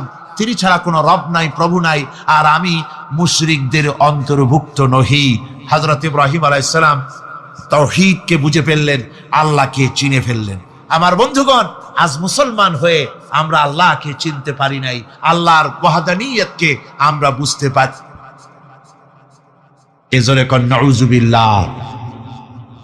ভাস্কর্যের নাম করে মূর্তি তৈরি করা হচ্ছে বিভিন্ন জায়গায়, হচ্ছে না? আমার ভাইয়েরা, ভাস্কর্যের নাম করে, চেতনার নাম করে শহরে শহরে বিশ্ববিদ্যালয়ের অঙ্গনে মূর্তি বানানো হতেছে, আর বলা হচ্ছে অমুক চেতনা, এটা অমুকের চেতনা, তমুকের চেতনা, এটা ভাস্কর্য বলা হতেছে। আসলে সমস্ত মূর্তি হতেছে মূর্তি। এই মূর্তিগুলি বিনাশ করার জন্যই আল্লাহর নবী এসেছিলেন।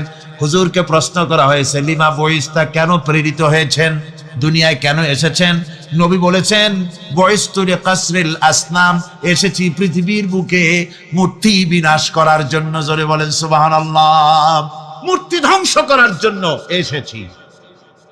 আল্লামা ইকবাল, বিশ্ব কবি, কবি সম্রাট আল্লামা ইকবাল বলছেন, বুত সেকন উঠে গে বাকি জু রহে বুতগর হে, বুত সেকন উঠ গে বাকি জু রহে বুতগর হে, था बिराहिम पिदर और पिसर आजर है। বুত সেকন উঠ গে, যারা প্রতিমা ভাঙতে এসেছিল পৃথিবীতে তারা বিদায় হয়ে গিয়েছেন। আজকে যারা বেঁচে আছে তারা ইসলামের নামে, মুসলমানের নামে প্রতিমা তৈরি করছে, মূর্তি তৈরি করছে। থা বিরাহিম পিদার और পিসার আজর হয়। এক সময় ছিল এমন যখন আজরের ঘরে ইব্রাহিম পয়দা হয়েছে, আর আজ ইব্রাহিমের ঘরে আজর পয়দা হচ্ছে। বন্ধুগণ, আল্লাহর ইবাদত পরিপূর্ণভাবে আল্লাহর জন্যই হতে হবে। মূর্তির সাথে, মূর্তি তৈরি করার সংস্কৃতির সাথে মুসলমানদের কোনো সম্পর্ক থাকতে পারে না। জোরে বলেন, পারে? পারে না। বিশ্ববিদ্যালয়ের অঙ্গনে, রাস্তার মোড়ে মোড়ে চেতনার নাম করে মূর্তি যারা বানাচ্ছেন গায়ের জোরে, আল্লাহর কসম, আল্লাহর দরবারে উঠতে হবে একদিন, সেদিন মজা টের পাবে। কারে বলে চেতনা? মূল চেতনা তো সেদিন জাগ্রত হবে। কারে বলে চেতনা? মূল চেতনা তো সেদিন জাগ্রত হবে। আজকে তো আসল চেতনা আসে নাই, চেতনা হবে সেই দিন। চেতনা কারে কয়? আজকে তো আসল চেতনা আসে নাই, চেতনা হবে সেই দিন। চেতনা কারে কয়? আমার ভাইরা, মাথা জায়গায় যেয়ে দেখবেন কি? শুধু মাথাই দেখবেন, আপনারও একটা মাথা, দেখবেনও মাথা। আল্লাহ পাক তো গোটা ময়দান ভরে দিয়েছেন, আলহামদুলিল্লাহ। বলেন আলহামদুলিল্লাহ। মাঠে জায়গা নাই, রাস্তায় জায়গা নাই, দেখার জন্য আপনি আবার দাঁড়ান কেন? বসেন, আরামসে শোনেন। কার কথা শুনতেছেন? আল্লাহর কথা। সুবহানাল্লাহ। আমি প্রথম দিন বলেছিলাম, কোরআনের মাহফিলের চাইতে শ্রেষ্ঠ মাহফিল আল্লাহর আকাশের নিচে, জমিনের উপরে আর নাই। হাদিস শরীফের ভিতরে এসেছে, এই মাহফিলে যখন আপনি আসতেছিলেন, হাজার হাজার ফেরেশতা আপনার পেছনে পেছনে এসেছে, আপনার আমল নামায় নেকি লিখেছে। রাসূলুল্লাহ বলছেন, বান্দারা যখন কোরআন শোনার জন্য, আল্লাহর জিকিরের জন্য, কোরআনের জন্য যখন বসে যায়, আল্লাহর রহমতের ফেরেশতারা মাহফিলের চতুর্দিকে তারা ঘিরে দাঁড়িয়ে যায় আকাশ পর্যন্ত। এই মাহফিল ঘেরাও হয়ে আছে ফেরেশতা দিয়া। কি দিয়া? কার কথা? আল্লাহ রাসূলের ফেরেশতা দিয়ে গোটা মাহফিল ঘেরাও হয়ে আছে। আকাশ পর্যন্ত তারা দাঁড়িয়ে আছে। ফেরেশতারা বলতে থাকে, রব্বুল আলামিন, তোমার বান্দারা যতক্ষণ রাস্তায় ছিল ততক্ষণ নেকি লিখেছি, এখন মাহফিলে বসে গেছে, এখন কি করি? আল্লাহ পাক বলেন, আমার ফেরেশতারা, আমার বান্দারা যতক্ষণ মাহফিলে বসে থাকবে ওদের প্রত্যেক শ্বাস এবং প্রশ্বাসের বিনিময়ে 10-10 করে নেকি লিখতে থাকো। প্রত্যেকটি শ্বাস প্রশ্বাসের বিনিময়ে নেকি লেখা হচ্ছে। সুবহানাল্লাহ। আপনারা পাড়ায় জান্নাতে বসে আছেন। মাজালিসুল ইলম হিয়া রাউদাতুম মিন রিয়াদিল জান্নাহ, এটা জান্নাতের টুকরায় আপনারা বসে আছেন। জোরে কোন সুবহানাল্লাহ। কারো বাপের কথা বলা হচ্ছে না, কার্ল মার্কসের কথা নয়, লেনিনের কথা নয়, পৃথিবীর কোন মানুষের কথা নয়, কথা হচ্ছে আমার আল্লাহর কথা। কার কথা? আর হচ্ছে তার হাবিব বিশ্ব নবী জনাব মুহাম্মদ রাসূলুল্লাহ সাল্লাল্লাহু আলাইহি ওয়াসাল্লামের কথা। আমার ভাইয়েরা, সুতরাং তাওহীদ তাওহীদ তাওহীদকে বুঝতে হবে, বিশ্বাস করতে হবে, তাওহীদের উপরে জীবন গড়তে হবে। তাওহীদ হচ্ছে বিশ্ব মানবতার জন্য ঐক্যের প্রতীক। তাওহীদই পারে বিশ্ব মানবতাকে ঐক্যবদ্ধ করতে, আর কোনো জিনিসই পারে না। আমার ভাইরা, কোরআনে কারীম বলছে, কুল ইয়া আহলাল কিতাবি তাআলাউ ইলা কালিমাতিন সাওয়াইম বাইনানা ওয়া বাইনাকুম আল্লা না'বুদা ইল্লাল্লাহ। ঐক্যের কথা, বিশ্বব্যাপী মানব মণ্ডলীর ঐক্যের কথা, ইউনিটির কথা, স্বাধীনতার গ্যারান্টির কথা, মানবতার কথা, মানুষকে বেঁচে থাকার কথা। হে নবী বলুন, হে আহলে কিতাবেরা, এসো তোমরা আর আমরা এমন একটা কথায় ঐক্যবদ্ধ হই যা তোমাদের জন্য আর আমাদের জন্য সমভাবে প্রযোজ্য। কথাটা কি? কথাটা হচ্ছে আল্লাহ না'বুদা ইল্লাল্লাহ। আল্লাহ ছাড়া কারো গোলামি করব না, আল্লাহ ছাড়া কারো গোলামি করব না। এটা মানে, ও দুনিয়ার মানুষ, খ্রিস্টান হও, ইহুদি হও, হিন্দু হও, নাসারা হও, আওয়ামী লীগ হও, বিএনপি হও, চাষদ হও, খাসদ হও, বাসদ হও, যাই হও না কেন, যারা মানুষ সব এক হয়ে যাও, আল্লাহ ছাড়া কারো গোলামি করব না।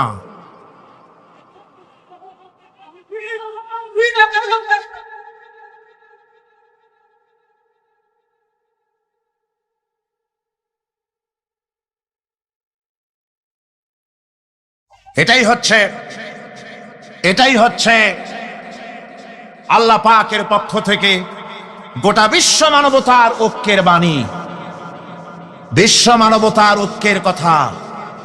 আল্লাহ না'বুদা ইল্লাল্লাহ, আল্লাহ ছাড়া কারো গোলামি করব না। এ কথা মানতে কারো অসুবিধা আছে? তিনি স্রষ্টা। বলা হচ্ছে না যে আমেরিকাকে সুপার পাওয়ার মানো, ব্রিটেনকে সুপার পাওয়ার মানো, চায়না ফ্রান্সকে সুপার পাওয়ার মানো। কিসের সুপার পাওয়ার? কোন সুপার পাওয়ার মানি না। একমাত্র সুপার পাওয়ার আল্লাহ সুবহানাহু ওয়া তাআলা।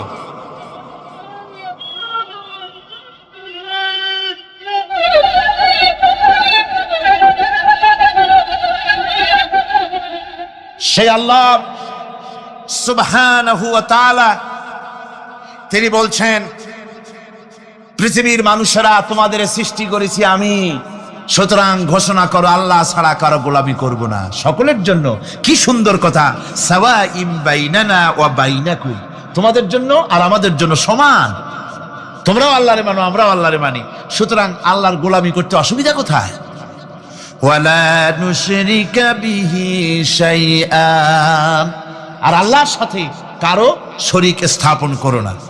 ولا يتخذ بعضنا بعضا أربابا من دون الله, আর আল্লাহ ছাড়া কাউকে রব বলে মেনে নেব না। আজকে তিনটে কথায় পৃথিবীর শান্তি ফিরে আসতে পারে। কয়টা কথা?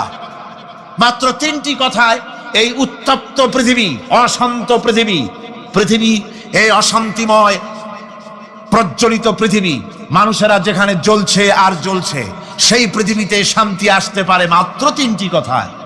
আল্লাহ না'বুদা ইল্লাল্লাহ, আল্লাহ ছাড়া কারো গোলামি করব না। আর আল্লাহর সাথে কাউকে শরীক স্থাপন করব না, আল্লাহ ছাড়া কারো প্রভুত্ব মানব না। তিনটা কথায় পৃথিবীতে আবার শান্তি ফিরে আসতে পারে। তাওহীদ, তাওহীদ প্রতিষ্ঠিত হলে কেউ কারো উপরে প্রভুত্ব করতে পারবে না। এখন আল্লাহর তাওহীদের স্বরূপ ছোট্ট একটি সূরার মধ্যে ফুটে উঠেছে। আল্লাহর প্রভুত্ব কায়েম হলে অসুবিধা হয় না কেন? কারণ হলো দুনিয়ায় মানুষ যত আছে সমস্ত মানুষের দুর্বলতা আছে। আছে তার দুর্বলতা। আমি এই দৃষ্টান্তটা আরো এক বছর মনে হয় এখানে দিছিলাম, আবারও বলি। সেটা হলো এই যে এই চট্টগ্রামে মেয়র পদে নির্বাচনের কি কয় সিটি কর্পোরেশনের নির্বাচন আসছে না, মেয়র পদে অনেকে দাঁড়াইছে। দাঁড়াইয়া সব নির্বাচনী ওয়াদা করছেন। কেউ বলছে চট্টগ্রামকে সোনা দিয়ে মুড়িয়ে দেব, কেউ বলছে চিটাগং শহরকে আপনাদের লোট্টা ফিশ আর কেনা লাগবে না, বাড়ি বাড়ি পৌঁছায় দেবো, শুটকি মাছ খাওয়াই দেবো খুব ভালো করিয়া, রাস্তাঘাটের অভাব হবে না, আনন্দের চোটে ফুর্তির চোটে আরামের চোটে শুধু শীত হয়ে মরবেন। বুঝলেন, নানান রকমের ওয়াদা করছেন তারা। এই নির্বাচনী ওয়াদা করা হচ্ছে। আজ একজন মেয়রকে যদি দায়িত্ব দেওয়া হয় যে চট্টগ্রামে 6 বছরের যত বাচ্চা আছে এই বাচ্চাদের মধ্যে কমলা লেবু বিতরণ করতে দায়িত্ব দিলাম আপনাকে, আপনি একজন মেয়র পদ প্রার্থী, 40 ট্রাক কমলা সিলেট থেকে আনা হয়েছে, সব বাচ্চাদেরকে 6 বছরের বাচ্চাদেরকে একটা একটা করে দিবেন। এই কমলা বিতরণ করতে গিয়ে যদি দিতে দিতে যখন তিনি দেখবেন যে ওনার নিজের ছেলে সামনে এসেছে, বোনের ছেলে সামনে এসেছে, ভাইয়ের ছেলে সামনে এসেছে, তখন অন্যের চাইতে নিজের ছেলেকে, বোনের ছেলেকে 2টা কমলা বেশি দিতে ইচ্ছে করবে না? করবে কিনা? সামান্য কমলা বিতরণ করতে গিয়ে যদি বোনের ছেলেকে নিজের ছেলেকে বেশি দিতে ইচ্ছে করে, সেই মানুষের হাতে দেশের আইন তৈরি করার, সংবিধান তৈরি করার দায়িত্ব পৃথিবীতে কোথাও দেওয়া যেতে পারে না। এই জন্যই আইন তৈরি করেছেন এমন সত্তা যার ছেলে নাই, যার মেয়ে নাই, যার বউ নাই, যার আত্মীয় স্বজন নাই। সুবহানাল্লাহ ওয়া বিহামদি। তিনি কে? আল্লাহ রাব্বুল আলামিন নিজের এই তাওহীদের কথাটা ছোট্ট সূরার ভিতরে ফুটায় তুলেছেন। কুল হুয়াল্লাহু আহাদ। জানেন কিনা? পড়েন সবাই। কুল হুয়াল্লাহু আহাদ আল্লাহুস সামাদ লাম ইয়ালিদ ওয়া লাম ইউলাদ ওয়া লাম ইয়াকুল লাহু কুফুয়ান আহাদ। হে নবী, আপনি বলে দেন আল্লাহ এক এবং একক, তিনি নিরঙ্কুশ, তার কোন সন্তান কাউকে জন্ম দেন নাই, তাকেও কেউ জন্ম দেয়নি, আকাশ এবং জমিনে তার সমকক্ষ কেউ নাই। তিনি কারো মুখাপেক্ষী নন, তিনি কাউকে জন্ম দেন নাই, তাকেও কেউ জন্ম দেয়নি, আকাশ আর জমিনে তার সমকক্ষ কেউ নাই। সুতরাং ওই আল্লাহ সুবহানাহু ওয়া তাআলা তাকে মানতে হবে, তার কথাই শুনতে হবে, তার গোলামি করতে হবে, তাহলেই শান্তি আসবে, আল্লাহর মেহেরবানি আসবে জীবনের সকল ক্ষেত্রে। আল্লাহ মাত্র এক, তার ক্ষমতা গুণাবলীতে কোনো অংশীদার নাই। আল্লাহ কয়জন? আল্লাহ কয়জন? এক আল্লাহ। কোরআনে কারীম আল্লাহ রাব্বুল আলামিন বলছেন, وَجَعَلُوا لِلَّهِ شُرَكَاءَ الْجِنَّ وَخَلَقَهُمْ وَخَرَقُوا لَهُ بَنِينَ وَبَنَاتٍ بِغَيْرِ عِلْمٍ। এখনি কথা জানা সত্ত্বেও আল্লাহর সাথে শরীক বানায়ো না, আল্লাহর সাথে কাউকে অংশীদার বানায়ো না, তার কোনো ছেলে নাই, মেয়ে নাই, অথচ তিনি সবাইকে সৃষ্টি করেছেন। সুবহানাহু ওয়া তাআলা আম্মা ইয়াসিফুন। পবিত্রতা সেই আল্লাহ পাকের, এবং তিনি তার সম্পর্কে যে চিন্তা করে লোকেরা যা কিছু বলে, এর থেকে আল্লাহ পাক ঊর্ধ্বে। আল্লাহ সন্তান স্থাপন করে তারা বলে যে আল্লাহর ছেলে আছে। নাউযুবিল্লাহ। কোরআন শরীফে আল্লাহ পাক বলেছেন খ্রিস্টানের আল্লাহর ছেলে বানাইছে। وقالت النصارى المسيح ابن الله খ্রিস্টানেরা বলেছে মসিহ হচ্ছে আল্লাহর পুত্র। কন নাউযুবিল্লাহ। আবার ইহুদিরা তারা বসে থাকলো না, ইহুদিরা বলল ওয়াকালাতিল ইয়াহুদু উযাইরুন ইবনুল্লাহ, ইহুদিরা বলল উযাইর হচ্ছে আল্লাহর পুত্র। কন নাউযুবিল্লাহ। আবার আরেক শ্রেণীর লোক হলো, তারা বলল পৃথিবীতে যত মেয়ে আছে সমস্ত মেয়েগুলি হলো ফেরেশতাগুলি সব মেয়ে, আর এই মেয়েগুলি সব আল্লাহ। নাউযুবিল্লাহি মিন যালিক। আল্লাহ রাব্বুল আলামিন প্রতিবাদ করলেন আলাকুমুয যাকারু ওয়া লাহুল উনসা তিলকা ইযান কিসমাতুন দিযা। কি হে, তোমরা সমস্ত পুত্র সন্তানগুলি নিজের জন্য নিয়ে নিলে আর কন্যা সন্তানগুলি দিলে আমাকে, কেমন তোর ভাগ করলে এটা? আল্লাহ পাকের কোনো সন্তান নাই, আল্লাহ রাব্বুল আলামিনের কোনো সন্তান নাই, স্ত্রী নাই, পুত্র নাই, কেউ নাই। আল্লাহ পাক বলেন বাদিউস সামাওয়াতি ওয়াল আরদ, আসমান এবং জমিনের উদ্ভাবক হচ্ছেন তিনি। আন্না ইয়াকুনু লাহু ওয়ালাদুন ওয়া লাম তাকুন লাহু সাহিবা, তিনি তো, তার সন্তান হবে কি করে? তার তো জীবন সঙ্গিনী নাই, তার তো স্ত্রী নাই। আল্লাহ বলছেন আমার তো স্ত্রী নাই, অথচ তোমরা আমার সন্তান বানাচ্ছ। অথচ আমি সবকিছুকেই সৃষ্টি করেছি, সবকিছুর স্রষ্টা কে? যালিকুমুল্লাহু রাব্বুকুম লা ইলাহা ইল্লা হুয়া খালিকু কুল্লি শাইইন ফা'বুদুহু ওয়া হুয়া আলা কুল্লি শাইইন কাদির। যালিকুমুল্লাহু রাব্বুকুম, তিনি, এই হচ্ছে তোমাদের আল্লাহ, তিনি তোমাদের রব, তিনি ছাড়া কেউ নাই, সব কিছুর স্রষ্টা তিনি, তারই ইবাদত করো। সব জিনিসের উপরে একমাত্র তিনিই ক্ষমতা রাখেন, তার চাইতে ক্ষমতাশীল, ক্ষমতাধারী, শক্তিশালী পৃথিবীতে আর কেউ হতে পারেনি। আল্লাহ রাব্বুল আলামিনের শক্তি, তার ক্ষমতার কথা আল্লাহ পাক আরেকটি আয়াতের মধ্যে বলেছেন, যে আয়াতটা নামাজের পরে আমরা পড়ি। কি আয়াত কোন তো বলতে পারবেন? প্রত্যেক নামাজের পরে পড়ি আয়াতুল কুরসি।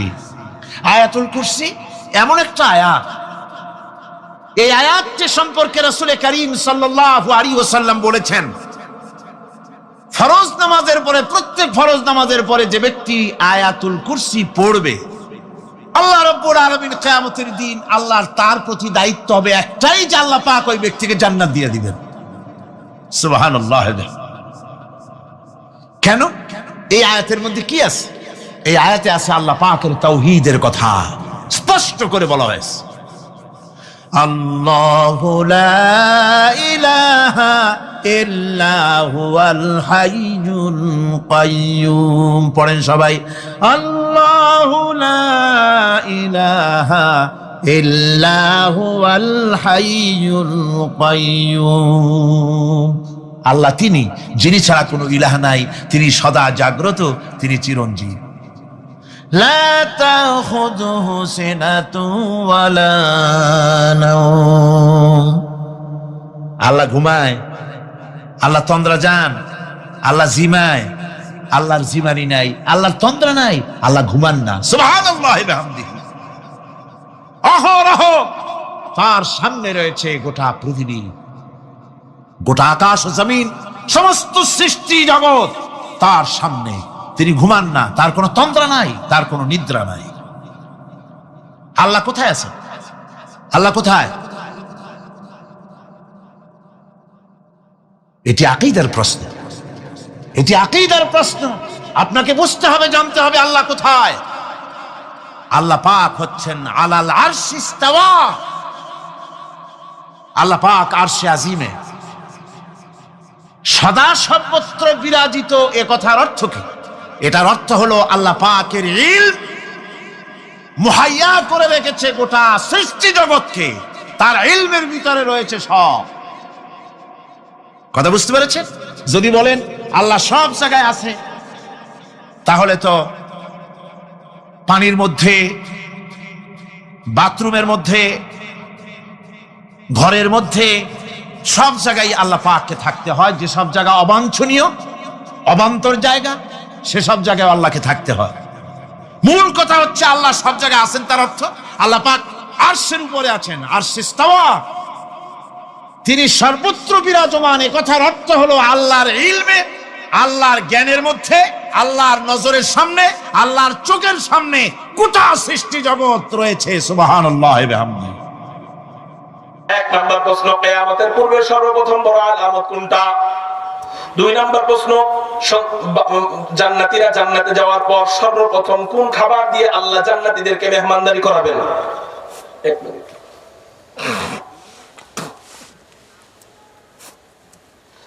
2 নাম্বার প্রশ্ন, জান্নাতীরা জান্নাতে যাওয়ার পর কোন খাবার দিয়ে মেহমানদারি করাবেন? 3 নাম্বার প্রশ্ন, সন্তানের চেহারা কখনো বাবার মতো কেন হয়, কখনো মায়ের মতো কেন হয়? এই 3টা প্রশ্নের জবাব নবীজি যখন দিবেন তখন বলতেছেন যে আমার এই 3 প্রশ্নের উত্তর জানা নাই, একটু সবর করো, দেখি ওহী নাজিল হয় কিনা, আমি এরপরে এই 3 প্রশ্নের উত্তর দিচ্ছি। সুবহানাল্লাহ বলেন। হযরত আব্দুল্লাহ ইবনে সালাম চুপ রইলেন, নবীজিও চুপ রইলেন। কিছুক্ষণ পর নবীজি বললেন, হ্যাঁ আলহামদুলিল্লাহ, এই 3 প্রশ্নের উত্তর আমার জানা হয়েছে। নাও তোমার 3 প্রশ্নের উত্তর। প্রথম প্রশ্নের উত্তর, কিয়ামতের পূর্বে সর্বপ্রথম বড় আলামত হলো পূর্ব দিক থেকে এক সূর্য উদিত হবে, এক আগুনের দলা প্রকাশ পাবে, যে আগুন মানুষদেরকে হাঁকায় হাঁকায় পশ্চিম দিকে নিয়ে যাবে। 2 নাম্বার প্রশ্নের উত্তর, এই যে এটা বলার জন্য হাদিস বলছি, জান্নাতীরা জান্নাতে যাওয়ার পর সর্বপ্রথম আল্লাহ জান্নাতীদেরকে মাছের কলিজার অতিরিক্ত অংশ দিয়া জান্নাতে মেহমানদারি করাবেন। জোরে বলেন সুবহানাল্লাহ। 3 নাম্বার একটা প্রশ্ন আছে, সেটা হলো, যদিও এটা আমার বিষয় না 3 নাম্বার বলা, তারপরেও বলি। 3 নাম্বার প্রশ্নটা হলো যে সন্তানের চেহারা কখনো বাবার মতো হয়, কখনো মায়ের মতো হয় কেন? নবীজি তখন আধুনিক বিজ্ঞান ছিল না, তখন মেশিন ছিল না, তখন পরীক্ষা করার কোনো যন্ত্র ছিল না। নবীজি আল্লাহর পক্ষ থেকে জেনে যে জবাব দিবেন, বর্তমান আধুনিক বৈজ্ঞানিকরা রিসার্চ করে এদের মাথা ঘুরে গেছে। হায় হায়, 1400 বছর আগে নবীজি এত জ্বলন্ত সত্য কেমনে বললেন? রিসার্চ করা ছাড়া, কোন মেশিন ছাড়া, কোন আধুনিক যন্ত্রপাতি ছাড়া নবীজি যা বলছেন, বর্তমানের বৈজ্ঞানিকরা মেশিন দিয়ে গবেষণা করে বলেন, নবীজি যা বলছেন 100 সত্য, এর মধ্যে কোনো সন্দেহ নেই। তাহলে যে বিজ্ঞানী মেশিন দিয়ে গবেষণা করে উত্তর দেয় সে বেশি দামি, না যে বিজ্ঞানী মেশিন ছাড়া উত্তর দেয় সে বেশি দামি? কে বেশি বড় বিজ্ঞানী? মিলাকাবো মাহে আরব মারকাজে ইমাম, মিলাকাবো মাহে আরব মারকাজে ইমাম, হর ইলম আমল রাত মাদারি মুদিরি। আল্লাহু আকবার বলেন। বিজ্ঞান গবেষণা করে দেখছে নবীজি যে উত্তর দিয়েছে হুবহু ঠিক। উত্তর কি? স্বামী স্ত্রী যখন মধুর সম্পর্ক হয়, একে অপরের সাথে যখন মিলন হয়, তখন আল্লাহর দেওয়া, আল্লাহ প্রদত্ত এক পানি স্ত্রীর গর্ভের ভিতরে প্রবেশ করে।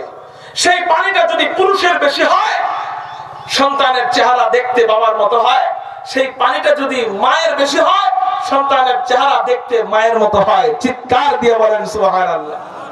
বর্তমান আধুনিক বিজ্ঞান এটা স্বীকার করে নিয়েছে যে হ্যাঁ, এটা সত্য। যার শরীরের ওই আল্লাহ প্রদত্ত দেওয়া পানিটা বেশি, তার মতোই চেহারা হয়। জোরে বলেন না সুবহানাল্লাহ। আমার নবীজি গবেষণা ছাড়া, আধুনিক প্রযুক্তি ছাড়া 1450 বছর আগে জবাব দিয়ে গেছে। বর্তমান বিজ্ঞান মুসলমান হওয়ার জন্য একটা হাদিস যথেষ্ট। মুসলমান হওয়ার জন্য এই হাদিস যথেষ্ট। আমার নবীজি আধুনিক বিজ্ঞান ছাড়া কেমনে জবাব দিলেন? আল্লাহ আমাদেরকে বুঝার তৌফিক দান করেন। মুহতারাম হাজিরিন, বলতেছিলাম জান্নাতে গেলে আল্লাহ আমাদেরকে খাবার খাওয়াবেন সর্বপ্রথম জান্নাতি মাছের অতিরিক্ত অংশ দিয়া, মাছের কলিজার অতিরিক্ত অংশ দিয়া। চিৎকার দিয়া বলেন সুবহানাল্লাহ। এবার আসেন জান্নাতের খাবার। এক একটা খাবার কত বড় বড় হবে। জান্নাতের খাবার দুনিয়ার খাবারের সমান হবে না। জান্নাতের এক একটা খাবার হবে অকল্পনীয়। চিৎকার দিয়ে বলেন না, জান্নাতের খাবার হবে কি কল্পনীয়? অকল্পনীয়। জান্নাতের কোনো খাবার দুনিয়ার কোনো খাবারের সাথে মিলবে না। চলেন আপনাদেরকে একটা হাদিস শোনাই, একটা হাদিস থেকে আপনারা বাকিগুলা বুঝা নিয়েন। এক ভাত টিপ দিলে সব ভাতের খবর বোঝা যায়। এই যে সামনে যে হাদিসটা বলবো, এই হাদিস থেকে আপনারা বাকিগুলা বুঝা নিয়েন। চলেন আপনাদেরকে শোনায় দেই জান্নাতের খাবার কত বড় হবে। দুনিয়ার ফলগুলোর মধ্যে সবচেয়ে ছোট ফলের নাম হলো আঙ্গুর ফল। জোরে বলেন না, দুনিয়ার ফলগুলোর মধ্যে সবচেয়ে ছোট ফলের নাম কি? এটা গিলেও খাওয়া যায়। জান্নাতে এই আঙ্গুর ফল কত বড় হবে। তিরমিজি শরীফের হাদিসের মধ্যে নবীজি বলেন, নাসাই শরীফের 1493 নম্বর হাদিসের মধ্যে পাওয়া যায়, হযরতে আকা নামদার সূর্যগ্রহণের নামাজ পড়তেছিলেন। নবীজি সূর্যগ্রহণের নামাজ পড়তেছিলেন। হঠাৎ করে সাহাবায়ে কেরাম দেখলেন নামাজের ভিতরে নবীজি হাতের বাঁধনটা ছেড়া একটু সামনে এগিয়ে গেলেন, কি যেন ধরতে গেলেন, কিন্তু ধরতে পারলেন না। আবারও পিছনে চলে আসলেন, আবারও হাত বাঁধলেন, নামাজ শেষ করলেন। সাহাবায়ে কেরাম জিজ্ঞাসা করলেন, ইয়া রাসূলুল্লাহ, ইয়া হাবিবাল্লাহ, আপনি নামাজের মধ্যে এটা কি করলেন? বলে কি করলাম? বলে নামাজের মধ্যে দেখলাম আপনি নামাজের ভিতরে হাতের বাঁধনটা ছেড়া একটু সামনে এগিয়ে গেলেন, কি যেন ধরতে গেলেন, কিন্তু ধরতে পারলেন না। আবারও পিছনে চলে আসলেন, আবারও হাত বাঁধলেন। কাহিনী তো বুঝলাম না, এমন কেন করলেন? নবীজি বলেন, ও সাহাবীরা, তোমরা দেখে ফেলেছো? কয় হ্যাঁ, আমরা দেখে ফেলেছি। কয় তাহলে শোনো শোনো শোনো, আজকে নামাজের ভিতরে আল্লাহ এক আশ্চর্য কাণ্ড কারবার আমার সাথে ঘটায়া দিছে। কি আশ্চর্য কাণ্ড কারবার? বলে আমি যখন নামাজ পড়াইতেছিলাম তখন আমি দেখতে পাইলাম হযরতে জিবরাইল পুরা জান্নাতটা খুলে নিয়া আমার নামাজের সামনে আইনা রাইখা দিছে। আমি নামাজে দাঁড়াইয়া দাঁড়াইয়া জান্নাতের নাজ নেয়ামতগুলো দেখতেছিলাম। হঠাৎ করে আমি দেখতে পাইলাম জান্নাতি ফলগুলো আমার সামনে আনা হয়, জান্নাতি আপেল আমার সামনে আনা হয়, জান্নাতি আনার আমার সামনে আনা হয়, জান্নাতি কমলা লেবু আমার সামনে আনা হয়। আমি নামাজের ভিতরে অনেক কষ্ট করে কন্ট্রোল করতেছিলাম নিজেকে। জান্নাতি ফল ধরতে মনে চাইতেছিল, কিন্তু ধরতে পারতেছিলাম না, ইচ্ছা করেই ধরতেছিলাম না। কেন? মনে মনে ভাবতেছিলাম জান্নাতে যাই খাবো, এখন খাবো না, জান্নাতে যাই ধরবো, এখন ধরবো না। কিন্তু হঠাৎ করে আমার সামনে জান্নাতি আঙ্গুরের একটা ছোড়া আনা হইল। আল্লাহু আকবার! আমার সামনে জান্নাতের একটা আঙ্গুরের চোরা আনা হইল। আমি নামাজের ভিতরে এতক্ষণ কন্ট্রোল করতে পারতেছিলাম, কিন্তু জান্নাতের আঙ্গুরের ছোরা এটা যখন আনা হয় আমি আর সহ্য করতে পারলাম না। নামাজের ভিতরে আমার হাত অটোমেটিক জান্নাতের আঙ্গুরের ছোরা ধরার জন্য সামনে চলে গিয়েছিল। সাহাবায়ে কেরাম বললেন, ও আচ্ছা, এই জন্য আপনি হাত বাড়াইছিলেন নামাজের ভিতরে? হ্যাঁ, এই জন্যই হাত বাড়াইছিলাম। তাহলে হাত বাড়াইলেন জান্নাতের আঙ্গুরের ছোরা ধরার জন্য, তো ধরে আনলেন না কেন? আনলে আমরাও তো একটু খাইতে পারতাম, আমরাও তো একটু দেখতে পারতাম। নবীজি বলেন, ও মিয়ারা, তোমরা কি বলো না বলো, জান্নাতের আঙ্গুরের ছোরা এটা আনা সম্ভব আমার দ্বারা না। কেন কেন? আপনি এত পাহলোয়ান নবী, আপনার দ্বারা জান্নাতের আঙ্গুরের ছোরা আনা সম্ভব না কেন? নবীজি বলেন, ও আমার সাহাবীরা শোনো, জান্নাতের আঙ্গুরের ছোরা অনেক বড়, টানার শক্তি আমার নাই। কত বড় বলেন না? নবীজি বলেন, ও আমার সাহাবীরা শোনো শোনো শোনো, আমি যদি জান্নাতের মাত্র একটা আঙ্গুরের ছোরা আনতে পারতাম, আমি থেকে নিয়ে কিয়ামত পর্যন্ত সমস্ত জাতিরা, সমস্ত গোষ্ঠীরা, সমস্ত উম্মতেরা কিয়ামত পর্যন্ত জান্নাতের মাত্র এক আঙ্গুরের ছোরা থেকে আঙ্গুর খাইতে থাকতো, কিয়ামত হয়ে যাইতো, তারপরেও জান্নাতের মাত্র একটা আঙ্গুরের ছোরাও শেষ হতো না। লা জিদ্দ ওয়ালা নিদ্দ ওয়ালা হাদ্দ লিমাওলা। শেষ করে দিই, তোরা গেছেন? চিৎকার দিয়ে বলেন আল্লাহু আকবার। লা দিদ্দা ওয়ালা নিদ্দা ওয়ালা হাদ্দা লিমাওলা, লা কুফুয়া ওয়ালা বিলদা ওয়ালা আম্মা ওয়াকালা, লা কুফুয়া ওয়ালা বিলদা ওয়ালা আম্মা ওয়াকালা। কারো জবান যেন বন্ধ থাকে না। আকাশ পাতাল প্রকম্পিত করে চিৎকার দিয়ে বলেন আল্লাহু আকবার। আপনি একটু কল্পনা করেন, কল্পনা করেন, এক আঙ্গুর ফল দুনিয়াতে ছোট ফল, জান্নাতে যদি এত বড় হয়, ওই আঙ্গুর যদি এত বড় হয়, ছোট ছোট ফল জান্নাতে গেলে যদি এত বড় হয়, তাহলে মুরগির রান কত বড় হবে? আল্লাহু আকবার। মুরগির রান যদি এত বড় হয়, খাসির রান কত বড় হবে? খাসির রান যদি এত বড় হয়, গরুর রান কত বড় হবে? গরুর রান যদি এত বড় হয়, তাহলে উটের রান কত বড় হবে? হুজুর এত বড় বড় খাবার আমরা খাবো কেমনে? আমরা তো ছোট মানুষ, এত বড় খাবার খাবো কেমনে? উত্তর, আমাদের সাইজ এরকম থাকবে না, এরকম বাচ্চা সেপটা ছোট এরকম না। তিরমিজি শরীফের মধ্যে নবীজি জানায় দেয়, বুখারী শরীফের মধ্যে নবীজি জানায় দেয়, আল্লাহ আমাদেরকে ওই খাবার উপযুক্ত লম্বা বানায় দিবেন। অর্থাৎ এক একজন জান্নাতীকে আল্লাহ আব্বা জান আদমের সমান 60 হাত লম্বা বানায় দিবেন। আওয়াজ মন মতো হয় নাই, চিৎকার দিয়ে বলেন সুবহানাল্লাহ। 1 ইঞ্চি কম, এই জন্য বউ পায় না, আছে না নাই? 1 ইঞ্চি কম কাঙ্ক্ষিত নারী পায় না। ছেলের মেয়ের মা সব কিছুতে রাজি। ছেলে কি অশিক্ষিত? কয় না শিক্ষিত। দেখতে অসুন্দর? কয় না দেখতে সুন্দর। কয় তাহলে সমস্যা কি? কয় সমস্যা হইলো ছেলে শর্ট। ছেলে কি? তো 1 ইঞ্চি কম, এই জন্য কাঙ্ক্ষিত বিবি পায় না। জান্নাতে আল্লাহ ওই খাবার, বড় বড় খাবার খাওয়ার জন্য আমাদেরকে কয় হাত লম্বা বানাইবেন? 1 হাত 2 হাত নয়, 1 ফিট 2 ফিট নয়, 1 গজ 2 গজ নয়, ডাইরেক্ট 60 হাত লম্বা বানায় দিবেন। এই 60 হাত লম্বা থাকার পর আল্লাহ আমাদের সামনে খাবার আনবেন। খাবার কেমনে আনবেন? আল্লাহ কোরআনের এক আয়াতে বলেন, ওয়ালাহমি তাইরিম মিম্মা ইয়াশতাহুন। মনে মনে বলবে, ইসরে ওই যে পাখি উড়ে যায়, যদি খাইতে পারতাম। সাথে সাথে বোনা হয়া, সাথে সাথে পাখির গোশত ভুনা হয়া আপনার মুখের সামনে এসে যাবে। চিৎকার দিয়া বলেন সুবহানাল্লাহ। হাদিসের মধ্যে আসছে, ওই পাখির হাড্ডি নিচে রাখার পর হাড় গুলা আবার পাখি হয়ে উড়াল দিবে। থাকবে প্লেট আর দস্তরখান, থাকবে প্লেট আর কি দস্তরখান। এবার আপনি চিন্তা করবেন, প্লেট দিয়ে আর কি করবো? প্লেটটা ফালাই দিই, বর্তনটা ফালাই দিই। প্লেটটা ধরে ফালাইতে দিবেন, দেখবেন প্লেটের থেকে পাখির গোশতের চেয়েও মজাদার ঘ্রাণ আসতেছে। আপনি চিন্তা করবেন, আরে এটা তো খুব সুন্দর সুস্বাদু ঘ্রাণ আসতেছে, একটু মুখে নিয়ে দেখি তো। মুখে নিয়ে কামড় দিয়ে দেখবেন পাখির গোশতের চেয়ে প্লেটের মজা আরো বেশি। আস্তে সুবহানাল্লাহ কর, যদি আবার কবুল হয়ে যায়। ওই প্লেটের মজা পাখির গোশতের চেয়ে আরো বেশি। কোন আইসক্রিম খাইছেন নি আপনারা? দেখছেন নি কোন আইসক্রিম? ভিতরের চেয়ে বাইরের কাপ মজা বেশি, ঠিক না বে ঠিক? ভিতরের গোশতের চেয়ে বাহিরের প্লেটের মজা আরো বেশি মজা। খাওয়ার পর এবার দস্তরখান। হাদিসে আসছে, দস্তরখানটা যখন ধইরা সরাইতে নিবে, দেখবে দস্তরখান ধরার সাথে সাথে রুটিতে পরিণত হয়েছে। এত মজাদার রুটি, মুখে দিয়ে দেখবে হায় হায়, পৃথিবীতে যত স্বাদ আছে সব স্বাদের চেয়ে দুনিয়ার সব স্বাদ এক পাল্লায়, ওই রুটির স্বাদ আর এক পাল্লায়। দুনিয়ার সব স্বাদের চেয়ে রুটির স্বাদ তার চেয়ে বেশি। আল্লাহকে জিজ্ঞাসা করবে, আল্লাহ এত মজাদার রুটি আপনি কি দিয়ে বানাইলেন? আল্লাহ বলবে, বান্দা যেই জমিনে বৈশা বৈশা আমার বয়ান শুনছিলি, যেই জমিনে বৈশা বৈশা আমি আল্লাহর জিকির করছিলি, যেই জমিনে বৈশা বৈশা কোরআন তেলাওয়াত করছিলি, যেই জমিনে বৈশা বৈশা আমি আল্লাহর কাছে রোনাজারি করছিলি, যেই জমিনে বৈশা বৈশা আমার কোরআন তেলাওয়াত করছিলি, সেই জমিনটা দামি হয়ে গেছে তোদের কারণে। ওই জমিনটা আমি আল্লাহ ফালাই নাই। তোরা যখন জান্নাতের ভিতরে গেছো, ওই জমিনটারে আমি আল্লাহ রুটি বানাইছি।